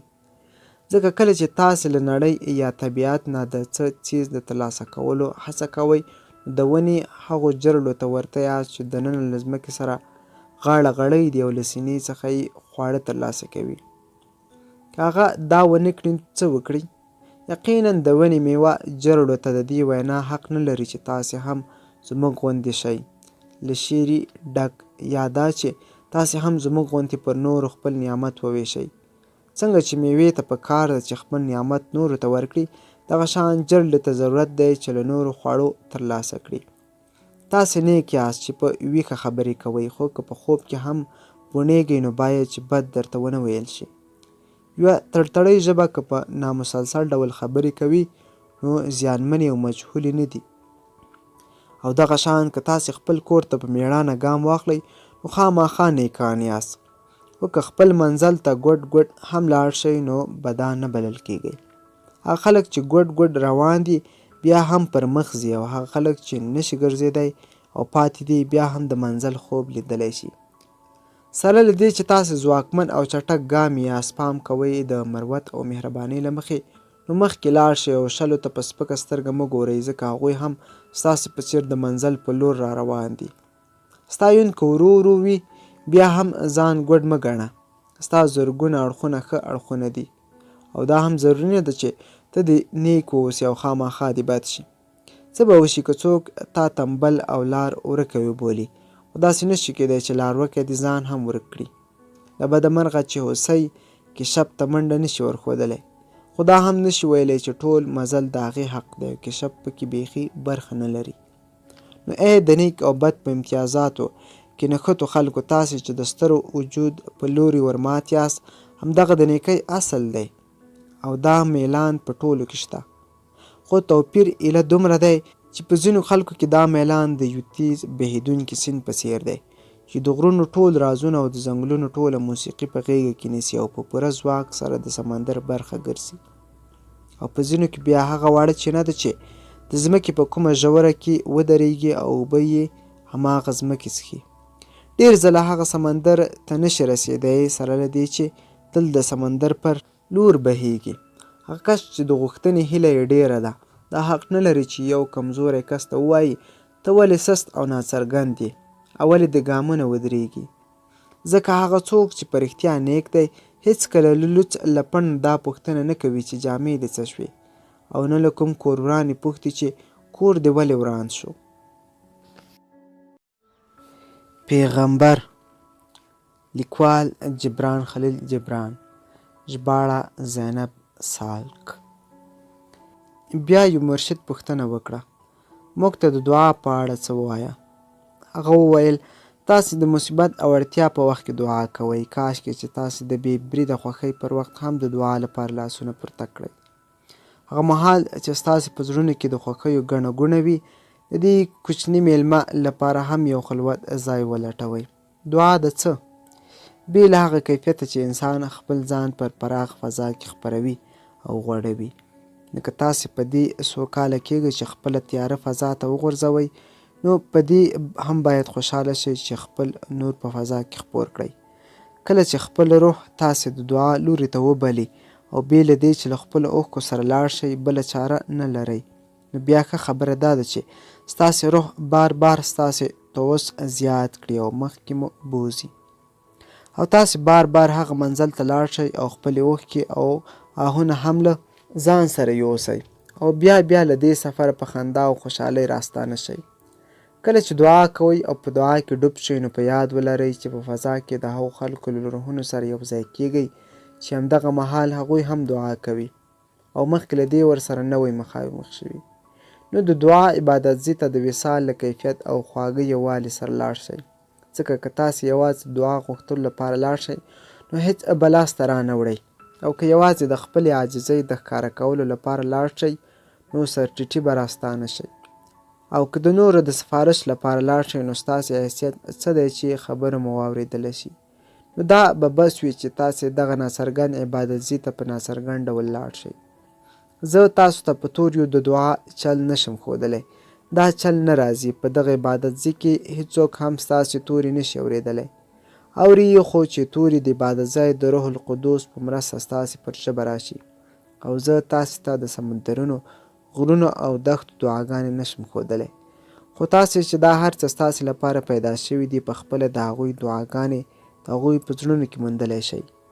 که د شپې په تیاره کې د اورېدلو هڅه وکړئ نو د سمندر د څپو او د دښتو د ونو ښکالو به واورئ چې وایي ای زموږ معبوده ته زموږ په تن کې ساه یې او موږ ستا د حقیقت سیوری یو. ستا رضا زموږ په وجود کې د حکم راته کوي. ستا د غوښتنې جذبه موږ ته هیلې راښیي. ستا غوښتنه ده چې زموږ شپې هغه چې ستا شته دي په ورځو بدلوي، هغه ورځې چې ستا ورځې دي. موږ له تا هیڅ هم نشو غوښتی ځکه چې ته زموږ له اړتیاو هغه مهال خبر وي چې موږ نه وو. ته زموږ اړتیا یې او تا ته محتاج یو. او کله چې ته موږ ته د خپله وجوده برخه راکوي نو ټول هغه څه چې راکوي چې زموږ په کار وي، نو بیا نور څه وغواړو. بیا یو بانډوال چې کال کې یو ځل کلي ته راته رامخکې شو او ویې ویل موږ ته د مزو چړچو په اړه یو څه ووایه. هغه وویل مزې چړچې د ازادۍ سندره ده خو په خپله حقیقي ازادي نه ده. هغه ستاسې د ارمانونو غوټۍ ده خو میوه یې نه ده. هغه په پنجره کې د بندیوانۍ مرغۍ د الوت وزرې دي خو هغه د الوت فضا نه ده او نه الوتنه ده. بېشکه دا د ازادۍ نغمه ده. زه خوشحالیږم چې تاسې د زړونو له امیدونو سره دغه نغمه واورئ، خو زه دا نه غواړم چې تاسې خپل زړه د دغې نغمې په واک کې ورکړئ. ځینې ځوانان داسې د مزو چړچو لټون کوي لکه همدغه چې د ژوند اهداف وي. تاسې بیا هغه ملامتوئ او دګئ یې، خو زه غواړم چې هغوی خپلې مزې چړچې روانې وساتي ځکه هغوی چې عیش بیا مومي نو یوازې نه وي. هغه اوه خویندې لري او په ټولو کې بدرنګه یې هم له عیشه ښکلې ده. آیا تاسې د هغه چا کیسه نه ده اورېدلې چې ونه یې له جرړو وایسته خو د کیناستو پر وخت یې له جرړو سره ښخه شوې خزانه ومونده؟ او په تاسې کې ډېر خلک خپلې تېرې مزې چړچې داسې یادوي لکه چې پرې پښیمانه دي، لکه د نشې او بدمستۍ په حالت کې چې کومه ګناه کړې وي. خو پښیماني داسې ده لکه د زړه په سترګو چې په زور پټۍ تړئ. هغه د ګناه سزا نه ده. په کار خو دا ده چې هغوی خپلې تېرې مزې چړچې داسې یادې کړي لکه د تېر کال سمسور کښتونه چې یادوي. که د هغوی زړه یوازې په پښیمانه کېدو او افسوس سکون مومي نو پرېږدئ چې یې بیا مومي. خو په تاسو کې ځینې داسې دي چې نه دومره ځوانان دي چې د مزو چړچو لټون وکړي او نه دومره بوډاګان دي چې تېرې مزې چړچې یادې کړي. نو اوس لټون او یاد هغوی دومره ویرولي دي چې په هر حالت کې په ډېر نفرت سره ځان ترې ساتي. هسې نه چې لوړ روح ته درد ورسوي یا یې له نظر وغورځوي، خو د هغوی دا مزې پرېښودونه هم د عیش یوه بله بڼه ده او هغوی هم په ریپېدلو لاسونو د ونې جرړې سپړي او خزانه ترلاسه کوي. ما ته ووایاست هغه به څوک وي چې خپل روح له مزو چړچو محروم کړي؟ آیا کله چې طوطي د شپې په چوپتیا کې سندره وایي یا اورکی په تیاره کې پړه کېږي نو آیا هغه خپل روح خفه کولی شي؟ او آیا ستاسې لمبه یا لوګی د هوا پر ولیو درندېدی شي؟ او آیا تاسې فکر کوئ چې روح یو ډنډ دی یا یو لښتی دی چې په اوبو کې ډانګ وهئ او څپانده کوئ یې؟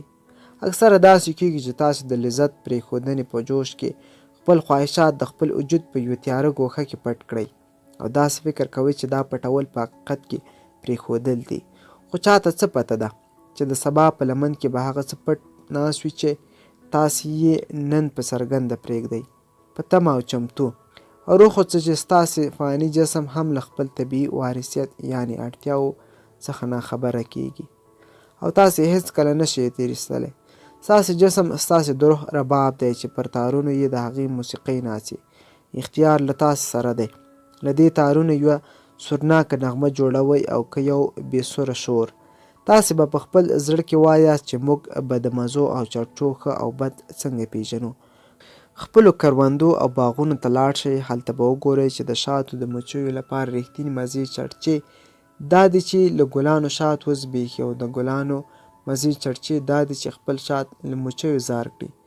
او مچۍ ګلونو ته د مینې استازې ده او دواړو ته غوښتنه او غاړه ایښودنه د خوشحالۍ شرط دی.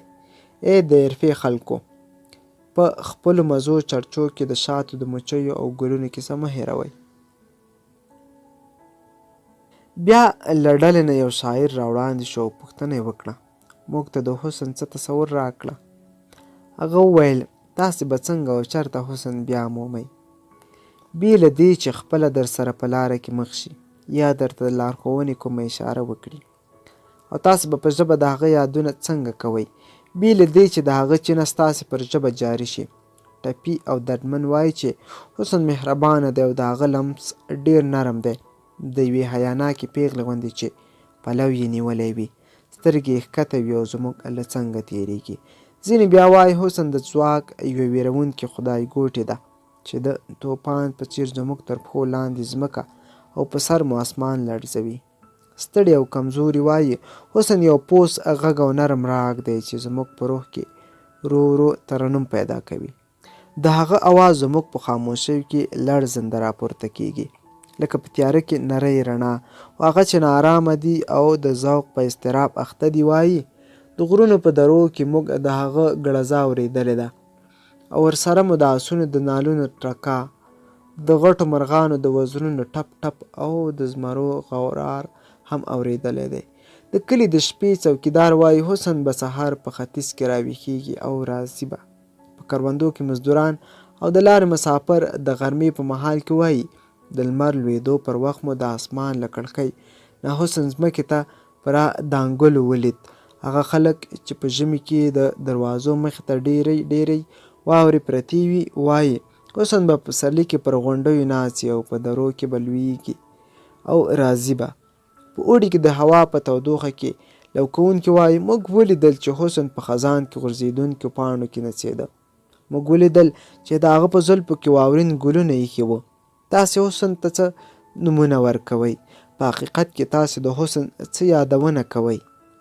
تاسې خو یوازې خپلې غوښتنې او اړتیاوې یادوئ، هغه چې نه پوره کیږي. خو حسن اړتیا او غوښتنه نه ده، هغه خو یوازې یو کیف دی، لوړ کیف. هغه د تږې وچې شونډې او د سوالګر غځېدلی لاس نه دی، بلکې هغه زړه دی، د هیلو له جوشه ډک او ګرم زړه. هغه یو روح دی، مسحور او مین. هغه د مندر مجسمه نه ده چې ویې لیدلی شئ، نه سندره ده چې وایي اورېدلی شئ، بلکې هغه د تصور هغه انځور دی چې په پټو سترګو یې لیدلی شئ. یو راګ دی چې په بندو غوږونو یې اورېدلی شئ.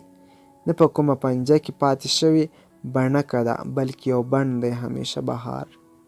د فرښتو ملګرتیا ده چې په فضا کې اوړي راوړي. ای د عرفې خلکو، حسن ژوند دی، یعنې کله چې خپله څېره له نقابه بهر کړي خو تاسې د ژوندانه هنداره یاست او هم تاسې هغه نقاب یاست چې د هغه څېره مو پوښتلې ده. حسن تل پاتې دی چې د تل ژوند په آینه کې خپل تصویر ویني او هم تاسې ابدي حسن یاست او هم تاسې د ژوند آینه یاست. بیا یوه ملا وویل موږ ته د مذهب یادونه وکړه. هغه وویل آیا نن مې پرته له مذهبه هم څه ویلي؟ تر اوسه مې چې ستاسې کوم کارونه او خیالونه بیان کړل له مذهبه جلا وه او هغه چې له عمل او خیاله لرې دي آیا له مذهبه وتې دي؟ هره شیبه چې په روح کې کوم حیرانوونکی او تلپاتې انځور ځلانده دی، کله چې ته تیږې میده کوې، کله چې کار ځای کې په کار بوخت یاست، نو آیا هغه پرته له مذهبه بل څه دي؟ داسې څوک دی چې خپل کارونه له ایمانه بیل کړي، بیا خپلې بوختیاوې له عقیدې جلا کړي؟ څوک دی چې د خپل ژوند ساعتونه مخې ته خپاره کړي او ووایي دا ساعت د خدای لپاره، دا مې د روح لپاره او دا مې د جسم لپاره؟ ستاسې ټول ساعتونه د الوت مټې دي چې د ژوند په فضا کې له تاسې سره یو ځای حرکت کوي. هغه ډله چې خپل نیک اخلاق د ښې جامې په توګه کاروي، نو که د دې ډلې ټول خلک لوڅ لپړ شي غوره به وي چې هوا او لمر یې پوستکی سوری کړي. او هغه کس چې خپل کارونه له اصول او اخلاق پوهنې سره برابر ساتي، داسې ده لکه خپله چې ښکلې مرغۍ یې چې په پنجره کې بنده کړې وي. د قدرت آزاده نغمه هغه نه ده چې د پنجرې له تالې او تارونو سره ټکر وکړي او بیا راووځي. او هغه کس چې عبادت یوه کړکۍ ګڼي چې کله یې بیرته کوي او کله یې بندوي، نو دغه کس د خپل روح هغه ځاله نه ده لیدلې، هغه ځای چې کړکۍ یې له ختیځه تر لویدیځه بیرته ده.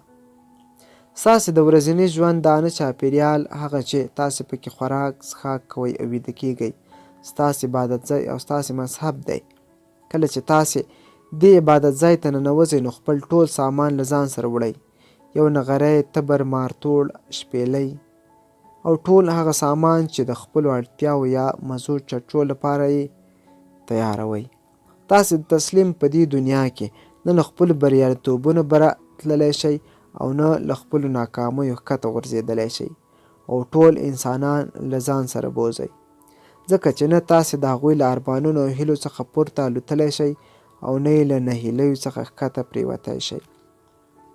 که تاسې د خپل ژوندانه دلیل پیژندل غواړئ نو معماوې مه حل کوئ بلکې خپل شاوخوا ته وګورئ. تاسې به دا ښکلې ښځه وګورئ چې له ماشومانو سره لوبې کوي. فضا ته وګورئ، هلته به یې په وریځو کې د برېښنا په غېږه کې خندان ووینئ. تاسې به وګورئ چې د برېښنا په لمنه کې یې مټې غځولي او د باران له څادره سره ځمکې ته راښکته کیږي. وبه وینئ چې هغه په ګلونو کې موسیږي او د ونو په پاڼو کې اشارې کوي. د هغه موندل دومره ستونزمن نه دي لکه تاسې چې ویل. له مذهبه نوې بلا مه جوړوئ. مذهب یوازې ستاسې مخې ته پروت ژوند دی، نور هیڅ نه دي. نوې جامې مه ورغوندئ، په تصویرونو یې رنګ مه خپروئ. د هغه د طبیعت رنګ هم ستاسې طبیعت د رنګ په څیر دی او دا درته بیخي بسنه کوي. بیا یو فقیر وویل ښه اوس خو د مرګ حال هم ووایه. هغه پوښتنه وکړه تاسې غواړئ چې د مرګ له رازه خبر شئ؟ بیا هغه وویل خو تاسې به څنګه په دې راز پوه شئ تر هغه وخته چې د ژوندانه په زړه کې یې لټون ونه کړئ. هغه د ژوند په زړه کې یوه پټه خزانه ده، خو هغه د ژوند په څیر یو څرګند راز دی. خو ګونګی چې سترګې یوازې په شپه کې غړېږي د ورځې د نور له رازه څه خبر دی؟ که تاسې غواړئ چې د مرګ په راز پوه شئ نو ژوند او هغه څه چې په ژوند کې دي د زړه دروازه پرانیزئ، ځکه چې مرګ او ژوند بیخي یو څیز دی له یوه اره لکه سیند او سمندر. د ژوند د سیند په اړه ستاسې غلې پوهه ستاسې د امیدونو او غوښتنو په ژورو کې پټه ده، لکه د ونې تخم چې د واورې تر ډېرې لاندې د پسرلي خوب ویني او را روانې زمانې ته سترګې پر لاره دی. په خپله غېږه کې د ژوند په ټولو خوبونو باور ولرئ. په همدغو خوبونو کې دا ابدیت دروازه نغښتې ده. ستاسې په زړه کې له مرګه ویره د هغه شپانه وسوسې ته ورته ده چې د خپل مالک مخې ته ولاړ وي. ښه پوهیږي چې هغه به یې پر سر د شفقت لاس راکاږي خو بیا هم په ویره کې وي. خو آیا د دغه شپانه په لړزېدونکي جسم کې د خوشحالۍ تودوخه نه وي؟ او آیا په هر حال کې به د ده پر ویره نه غالبېږي؟ او مرګ دی څه بې له دې چې ستاسې وجود لکه د واورې یوه کنده لمر ته پرته وي او نړۍ ځلوونکي لمر یې ویلې کړي او وبهیږي، ویلې شي او بیرته هغسې اوبه شي لکه پخوا چې وه، او بیرته د پخوا په څیر له سیند سره یو ځای شي او دا سیند بیرته د سمندر په پراختیا او ژورتیا کې ځان ورک کړي. ساه وتل څه معنا لري بې له دې چې ساه له خپل ناکراره تګ راتګ آزاد شي او په فضا کې خپره شي او بې له کومه بندیزه د مطلق کمال په لټون کې په الوت راشي. بیا چې تاسې د خاموشۍ له دریابه یو غړپ وکړئ نو نغمه به مو په هماغه ورځ له ژونده ډېره پورته په لوړتیا کې خپره شي او کله چې د غره څوکې ته ورسېدئ په اصل کې به همدغه مهال په غره ختل پیل شي. ځمکه به مو په غېږ کې ونیسئ او همدغه وخت به ستاسې طبیعت په ابدي چاپېریال کې په نڅا شي.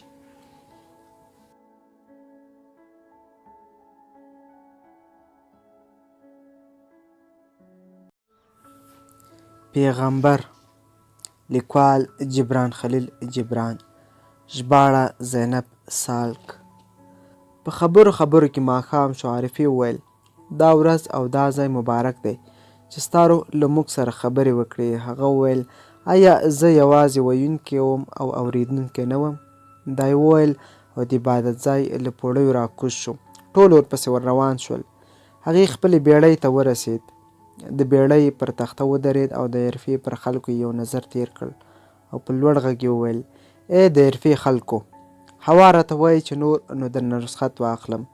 زما دومره تادي نه ده لکه د هوا چې ده. بیا هم تلل پکار دي. د هوا څپې ما ته بلنه راکوي او دا بلنه زه نشم رد کولی.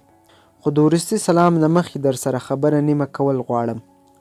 موږ اواره یو چې په لورانو لارو او شاړو دښتو کې لالهانده یو. په کوم ځای چې د ژوند یوه ورځ پای ته رسوو نو بله له هغه ځایه نه پیلوو او لمر هیڅکله او هیڅ سهار زموږ اوسېدنځای پر یو ځای نشي موندلی. هغه مو د پریوتلو پر وخت په یوه وخت کې پرېږدي او د راختلو پر وخت کې مو بل ځای بیا مومي. هغه وخت چې دنیا په خوب ویده وي بیا هم موږ روان یو لکه مسافر. موږ د یوې کلک جرړې ونې تخم یو. زموږ د طبیعت د بشپړتیا دا عادت دی چې موږ له هوا سره یو ځای شو او یو ځای ورسره خپاره شو. ما له تاسو سره ډېره لږ زمانه تېره کړه او ډېرې لږې خبرې مې در سره وکړې او یو لنډ پیغام مې در ورساوه. خو که زما غږ ستاسې په غوږونو کې او مینه مې ستاسې په زړونو کې په ورکېدو شي بېرته به مو خواته راشم او بیا به درته هماغه پیغام واوروم. هو که د سمندر څپې په دې لوري وي زه به ورسره یو ځای راشم او که مرګ زما په وجود پرده غوړولې وه او لوی سکوت په غېږه کې نیولی وه، خو بیا به هم یو بل ځل زه ستاسې په ادراک کې خپل ځای لټوم او زه پوهیږم چې زما خبرې اترې به نه ناکامیږي او هغه راتلونکی چې تاسې ته دومره نږدې دی لکه څومره چې درنه ماضي لرې دی، هماغه ماضي به زما پیغام تاسې ته په هغه ژبه چې ستاسې خیالونو ته ډېر نږدې دی روښانه او واضح کړي. که زما په پیغام کې حق وي یا پکې د حق یوه جلوه هم وي نو یقینا تاسې به یې د راتلونکي په تندي ځلا ووینئ. زه د هوا د څپو له جوټو سره ځم، خو ای د عرفې خلکو د عدم تشې ته نه ورځم بلکې د ژوند ځواکمنو غرونو ته ځم. نو که نننۍ ورځ ستاسې اړتیا او زما مینه نشي پوره کولی نو تاسو یې د یوې راروانې ورځې ژمنه وګڼئ. د انسانانو اړتیاوې بدلیدی شي خو مینه یې نشي بدلیدلی. نه یې دا غوښتنه بدلیدی شي چې د هغوی مینه دې د هغوی اړتیاوې پوره کړي.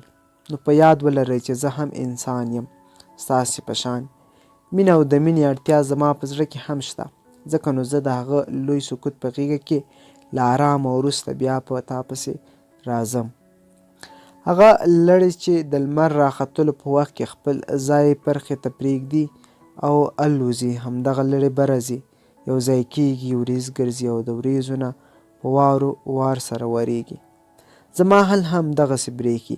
د شپې په تیاره کې او چوپتیا کې زه ستاسې په سړکونو ګرځم او ډېر ځلې زما روح ستاسو کورونو ته ننوځي او کله چې تاسې ویده یاست نو ډېر ځل مو سر ته ودرېږم او وموسېږم. سر ته مو ودرېږم چې تاسې په خوب کې یاست، دعا درته کوم. ستاسې زړه زما په زړه کې درزیږي او ساه مو زما ساه ته غاړې وځي او ستاسې نظر زما په سترګو کې غړېږي. نو زه تاسې ټول پیژنم، ستاسې له خوښیو او درده ښه خبر یم. ډېر ځله چې تاسې په ویدو کوم خوبونه ګورئ هماغه خوبونه وي چې ما په ویښه لیدلي وي. زه ستاسې په منځ کې داسې یم لکه د غرونو په منځ کې جهیل. د غرونو د څوکو انځور مې په تاسې کې دننه ستاسې د تصوراتو په دلدل کې پر غرونو او ستاسې د فکرونو او هیلو په تېرېدونکو قافلو کې ولید. زما په چوپتیا کې ستاسې د ماشومانو مسکا لکه د دریاب طوفان او د ځوانانو ارمان مو د څپو په څېر خپرېده او زما د وجود په ژورو کې دریاب او څپې تر اوسه سندرې وایي. خو یو بل څیز هم چې له دې مسکا نه خوږ او له ارمانونو نه ځواکمن دی هم زما په وجود کې شته او هغه ستاسې بې پایه وجود دی. هغه ځواکمن وجود چې ستاسې جسم پکې خوږه غوښه او پوستکی دی. هغه وجود چې د نغمو په ساعت کې او ستاسې ترنم دی یو نری ترنګ ته ورته دی. په دې بې پایه وجود کې تاسې بې پایه او بې کنارې او په همدې کې دننه مې ستاسې اصل وپېژانده او له دې اصل سره مې مینه کول زده کړل. مینه څومره فاصلې وهي چې خپل منزل ته ورسي، کومه هیله او کومه غوښتنه او کوم تصور دی چې له دې ډېره فاصله دې ووهي، لکه د څېړۍ لوړ قامت او استوار وجود چې د ګلونو زیلۍ ترې تاو شوي وي. ستاسې دننه د ځواکمن وجود قایم دی. د همدې ځواک مو په ځمکه کلک ساتي او د همدې وږمې مو په پراخه فضا کې اوچتوي. د همدې په لارښوونه تاسې تلپاتې عمر کوئ. تاسو ته ویل شوي چې د زنځیر هره ګړۍ مو کمزورې ده، خو دا یوازې نیمایي حقیقت دی. ستاسې د زنځیر کړۍ چې څومره کمزورې ده همدومره ځواکمنې هم دي. ستاسې له یو حقیقت یا جزوي عمل نه ستاسې د مجموعي اهلیت اندازه لګول داسې دي لکه د سمندر د ځواک اندازه چې څوک د هغه په سر له زګ او یا پوکڼیو نه لګوي. هوکې تاسې سمندر یاست. په ساحل کې لوی لوی بیړۍ ستاسې د مد و جزر انتظار کوي. تاسې لکه د سمندر په خپلو بریدونو کې بند یاست. تاسې د خپل مد و جزر په چټکتیا نه توانیږئ. سره له دې چې مد و جزر ستاسې دی. تاسې د دې دنیا د موسمونو په شان یاست چې ژمی نه پرېږدئ پسرلی راشي، خو پسرلی په ژمي کې ناست وي، موسیږي او نه بې صبره کېږي. داسې فکر مه کوئ چې زه دا خبرې د دې لپاره کوم چې وروسته تاسې یو بل ته ووایئ ودې لیدل هغه زموږ څومره ستاینه وکړه، هغه یوازې زموږ ښه والی ولیده. زما په خبرو ته پوهېدلو هڅه وکړئ. زه خو حقیقت کې په هماغو توریو له تاسو سره خبرې کوم چې ستاسې دننه پټو کېږي، چې معنا یې په تاسې کې خوندي ده او پوهه یې موږ ته د توري کومه شتمني راکوي هغه څه ده؟ د هغې پوهې په بدل کې چې پرته له توریو موږ ته بښل کېږي.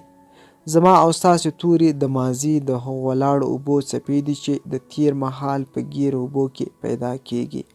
د لرغونتیا د مهال د تیارو هغه څپې دي چې کله کله د نوي مهال د رڼا لمنه لمس کوي. د عقل و فهم لرونکي خلک چې کښتۍ یې پر دغو موجونو سپرې دي تاسې ته له خپل عقل و فهم نه برخه درکوي. خو زه ستاسې له عقله خپلې برخې پسې راغلی یم او وګورئ ما هغه څه وموندل چې له عقل و فهم هم لوړ او غوره دي، یعنې د روح هغه لرغونې وړانګه چې بیا په تاسې کې روښانه ده او ورځ په ورځ ځلانده کېږي. تاسې چې د دې ازلي وړانګې له پراختیا په ناخبرۍ کې د خپل عمر په لنډوالي ویره کوئ، نو نه پوهېږئ چې له هر زاړه ژوند سره یو نوی ژوند تړلی دی چې په هغو فاني جسمونو کې په لټون بوخت دی چې د قبر له ویرې رپېږي. د مړیو په دنیا کې د قبره نښه نښانه نشته. د مړیو په دنیا کې نه مرګ شته، نه قبر، نه هدیره او نه هم کفن. دا غرونه او میدانونه ستاسې د ماشومانو زانګوګانې دي. د ژوند یوازې لومړۍ پوړۍ ده.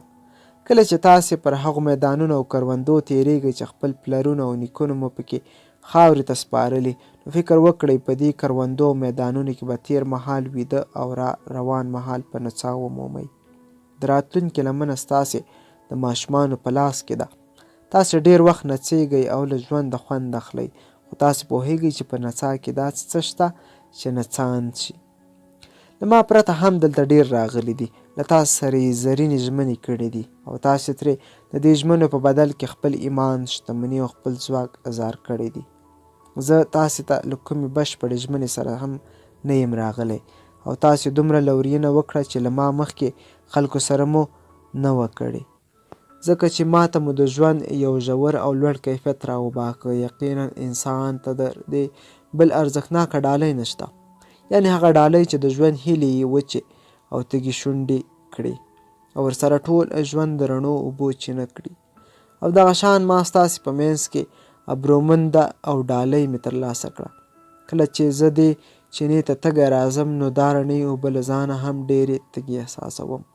دوی تنده لري چې د یوه تږي د څښلو لپاره ناکراره اوسي. کله چې زه هغه څښم هغه ما څښي. په تاسې کې به ځینو انګېرلي وي چې زه شرم کوم یا مغرور یم یا محبوب یم، ځکه خو ستاسې ډالۍ نه منم. هو زه مغرور یم کله چې د مزد اخیستلو وخت وي. زه مزد نشم اخیستی. زما غرور ماته د دې ګناه اجازه نه راکوي، خو زه مغرور نه یم کله چې د ډالۍ خبره وي، سره له دې چې ما ځان په غرنیو ځنګلي بیرو موړ کړی و. تاسې غوښتل چې زه ستاسې په دسترخوانونو کښېنم. زه د عبادت ځای پر درشل ویده یم، سره دې چې تاسې په ډېر خوشحالۍ په خپلو کورونو کې نرمې بسترې راکولې. خو آیا زما د ورځې، د شپې، سوکالۍ او تکلیف په اړه ستاسې مینهناک پام هغه څه نه دي چې ټول خواړه یې راته خواږه کړل او زما خوبونه یې راته له زړه راښکونکو رویاګانو لبریز کړل؟ زه تاسو ته دعا کوم ځکه چې تاسې ډېر څه راکړل، خو دا احساس مو ونه کړ چې ګینه څه راکوئ. بېشکه هغه نیک کار چې په آینه کې خپل ځان ویني تیره کېږي او هغه نیک کار چې د ځان لپاره ښه او شانداره نمونه وړاندیز کوي تش لعنت زېږوي. او ځینو له تاسو خلوت خوښي وګڼله چې ګوندې زه په خپل یوازیتوب کې مست یم. هغوی وویل دا کس د ځنګل له ونو سره کینی او مشورې کوي او له انسانانو سره ګډېدل نه خوښوي. دا خو د غره په څوکه ناست وي او زموږ کلي ته په سپک نظر ګوري، خپله دنیا له موږ لرې په غارونو کې جوړوي. دا رښتیا دي چې زه غرونو ته ختلم او یوازې په لرو لرو ځایو کې ګرځېدلم، خو تاسې به مې څنګه لیدئ، څنګه به مې لوستی؟ که له لوړو او لرې فاصلو مې نه وای درکتلي څوک چې له چا لرې نشي نو څنګه به ورته نږدې شي. دا هم رښتیا دي چې د ځنګل له ونو سره مې مشورې کړي او په تیاره غارونو کې پاتې شوی یم. خو ونه د طبیعت نارینه اولاد دی او څوک دی چې له هغوی د طبیعت ښه خبر وي. زما او طبیعت ترمنځ تر ټولو غوره واسطه څوک کیدی شي بې له ونې. او ستاسې په اړه چې د غارونو په تیاره کې څه ولیدل، ستاسې د کورونو په رڼا کې راته نه ښکارېدل. ځینو له تاسې پر ما غږ وکړ، په ژبه نه په څه بله بڼه: ای پردیه، د ستونزمنو لوړتیاوو هیله منه، ته پر هغو څوکو ولې ناست یې چې شاهین هلته ځاله جوړوي؟ ته د هغه څه په لټه کې ولې لالهانده یې چې لاسته نه راځي؟ آیا ته غواړې چې طوفان په غېږ کې ونیسې؟ یا ته د اسمان چټک الوتې مرغۍ په خپل جال کې ګیروې؟ راکوز شه، له څوکو راښکته شه او له موږ سره ګډ شه. خپله لوږه زموږ په ډوډۍ لرې کړه او تنده دې زموږ په شرابو ماته کړه. دا خبرې هغوی د خپل روح په خلوت کې وکړې، خو دا خبرې څنګه زما تر غوږونو راورسېدې؟ ما ولیدل چې د هغوی خلوت بشپړ نه و. که بشپړ وای نو هغوی به پوه شوي وای چې د کوم څیز لټون زه اواره کړی یم. هغه هم ستاسې درد او سوکالي وه او ما ستاسې همدغه رښتونی وجود لټاوه چې پر اسمان لوبېده. خو ښکاري خپله هم ښکار وم، ځکه نور زما ډېر غشي زما له لیندۍ وتل او بېرته مې په سینه راننوتل. او چې تاسې په هوا کې په منډو وینئ، پر ځمکه هم ښویېږي. ځکه زما وزرې چې په اسمان خپرې وي نو سیوری یې لکه کیشپ پر ځمکه روان وي. زه چې ایمانداره وم شکمن هم وم، ځکه چې ډېر ځله مې خپله ګوته په خپل زخم کې ډوبه کړې وه چې ستاسې په حال ښه خبر شم. او نن د هغې پوهې پر بنسټ چې لاسته مې راوړې وایم، تیاره غارونه، د غرونو څوکې او د شاهین ځالې ستاسې له ولکې بهر نه دي، خو تاسې پر دې نه پوهیږئ، بلکې ستاسې رښتینی وجود له غرونو لوړ او له هوا پراخه دی. هغه څه داسې څیز نه دی چې له سړو د خوندتابه لپاره لمر ته وښویېږي او یا د ځان ساتنې لپاره تیاره غارونو ته ننوځي، بلکې هغه څیز، هغه آزاد روح داسې دی چې دنیا او څه چې پکې دي، رنځ، غم، خوښي، سوکالي، درد، مینه او دښمني په خپلو وزرونو کې ونغاړي او تل پر اسمان ګرځند وي. که تاسې دا وایاست چې زما خبرې مبهم یو لنډې تنګې دي، نو همداسې یې پرېږدئ، د وضاحت هڅه یې مه کوئ. دا به پخپله ستاسې مخې ته د خپلې معنا دفتر پرانیزي. خبرې هم د انسانانو غوندې ژوند لري او په ژوندانه کې داسې وخت هم راځي چې ځان پخپله څرګندوي. د هر څیز پیل مبهم او ګرد وهلی وي. د پیل حالت ناټاکل شوی وي، یو سیوری وي، یو ګرد وي له جسم او بدنه بې برخې، او پای یې داسې نه وي. دا مبهم او ګردجن حالت یوه بڼه غوره کوي او بیا یوه ورځ دا بڼه بشپړتیا مومي. نو زه غواړم چې تاسې ما یوازې خپل پیل وګڼئ او په ډېر صبر او ډاډ سره د انتها انتظار وکړئ. د ژوند ټوله پانګه د عدم په تیاره کې راپیدا کیږي او داسې هیڅ آینه نشته چې د ژوند پیل ته خپل انځور ورکړي، خو دغه آینه د تیارو د زوال یو پړاو دی او د دې منزل مخې ته د یو نوي نور دی، بیا یو بل نور دی او بیا یو بل نور دی. دا ټول ستاسې د ژوند منزلونه دي او کله چې ما یادوئ غواړم دا هم در یاد شي چې په تاسو کې چې کوم عنصر تر ټولو کمزوری او شیندلی دی، هماغه ستاسې د ځواک او کلکوالي نښه ده. آیا دغه رښتیا نه دي چې ستاسې هډو پوست چې ستاسې د بدن ځواکمنه برخه ده، ستاسې ساه ځواک وربخي او قوي کوي؟ خو په څرګند د همدا ساه تر ټولو کمزوري او څپڅپانده ده. او آیا هغه څه چې ستاسې د ښارونو او په ښارونو کې د شته څیزونو بنسټ جوړ کړی و، تش یو خوب نه و چې تاسې هیر کړ؟ ستاسې ساه همدغه وریښمین تار دی. که تاسې د خپلې ساه په مد و جزر پوه شئ، نو بیا به د هیڅ څیز لټون هم ونه کړئ، ستاسې پوهه به بشپړه شي. او که تاسې د خپل لومړي خوب تار د عقل په ګوتو پورې ونښلوئ، نو هیڅ اړتیا به مو پاتې نه شي. خو اوس تاسې نه وینئ او نه اورئ، نه لیدلی شئ، نه اورېدلی شئ، او همدا غوره ده. او ستاسې په سترګو چې کومه پرده غوړېدلې ده، همهغه به یې اوچتوي چې غوړولې یې وه، او ستاسې غوږونه یې چې په کومو خاورو ډک کړي دي، د همغه لاس ګوتې به یې ترې پاکوي چې ککړ کړي یې وه. بیا به وخت راشي، تاسې به وینئ، اورئ به، او بیا به تاسې هیڅ افسوس نه کوئ چې ولې مو نظر کم و او ولې کاڼه وئ، ځکه چې په دغه ورځ به درته د موجوداتو راز ښکاره شي.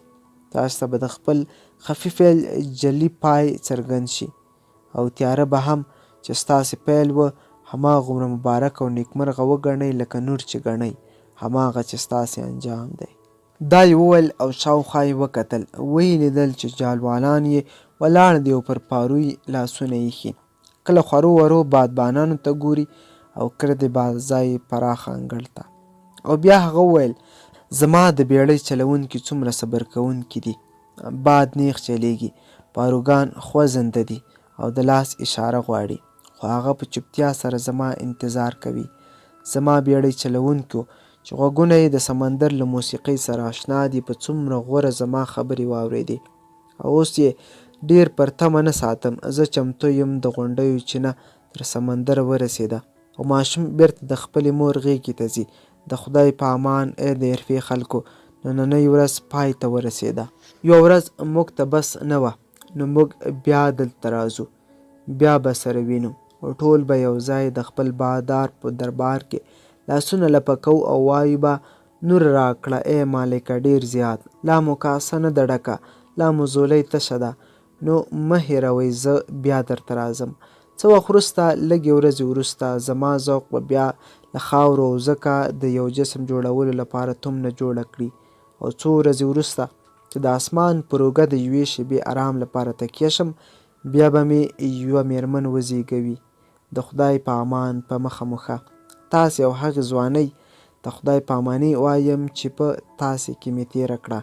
همدا پرون د خوبونو په دنیا کې یو تر بل اشنا شو. تاسې راته په خپل یوازیتوب کې سندره وویله او ما ستاسې لپاره په اسمان کې یو مینار جوړ کړ. نن موږ راویښ شو، لمر راوچت شوی او زموږ خوب پاتې نه دی.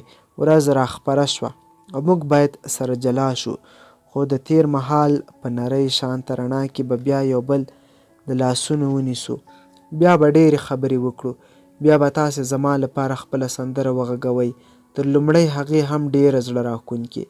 او زه به بیا ستاسې لپاره په اسمان کې مینار جوړ کړم تر لومړۍ هغې هسک او پورته. دا یې وویل او بیړۍ چلوونکو ته یې اشاره وکړه. بیړۍ چلوونکو لنګر پورته کړ او بیړۍ د ختیځ پر لور رهي شوه. دغه وخت کې د کلیوالو له ډلې یو شور پورته شو چې د شپې د لومړنۍ تیارې سینه یې څیرله، پر سمندر خپور شو. یوازې یوه ښځه عارفه چې غلې وه، نه یې له شونډو آه ووت او نه یې په ژبه د مخکې توري راغلل. غږ یې د کلیوالو له غږونو سره له ملګرتیا انکار وکړ. د بیړۍ په بادبانونو کې یې سترګې خښې کړې وې تر هغې چې په لړو کې پناه شوه. او کله چې ټول خلک خواره واره شول، هغې تر ډېره په ساحل کې ولاړه وه او د تللي مسافر لپاره یې په زړه کې دا توري بیا بیا تکرارول. یو څو ورځې وروسته کله چې د اسمان پر اوږه یوه شېبه آرام وکړم، بیا به مې یوه میرمن وزیږوي.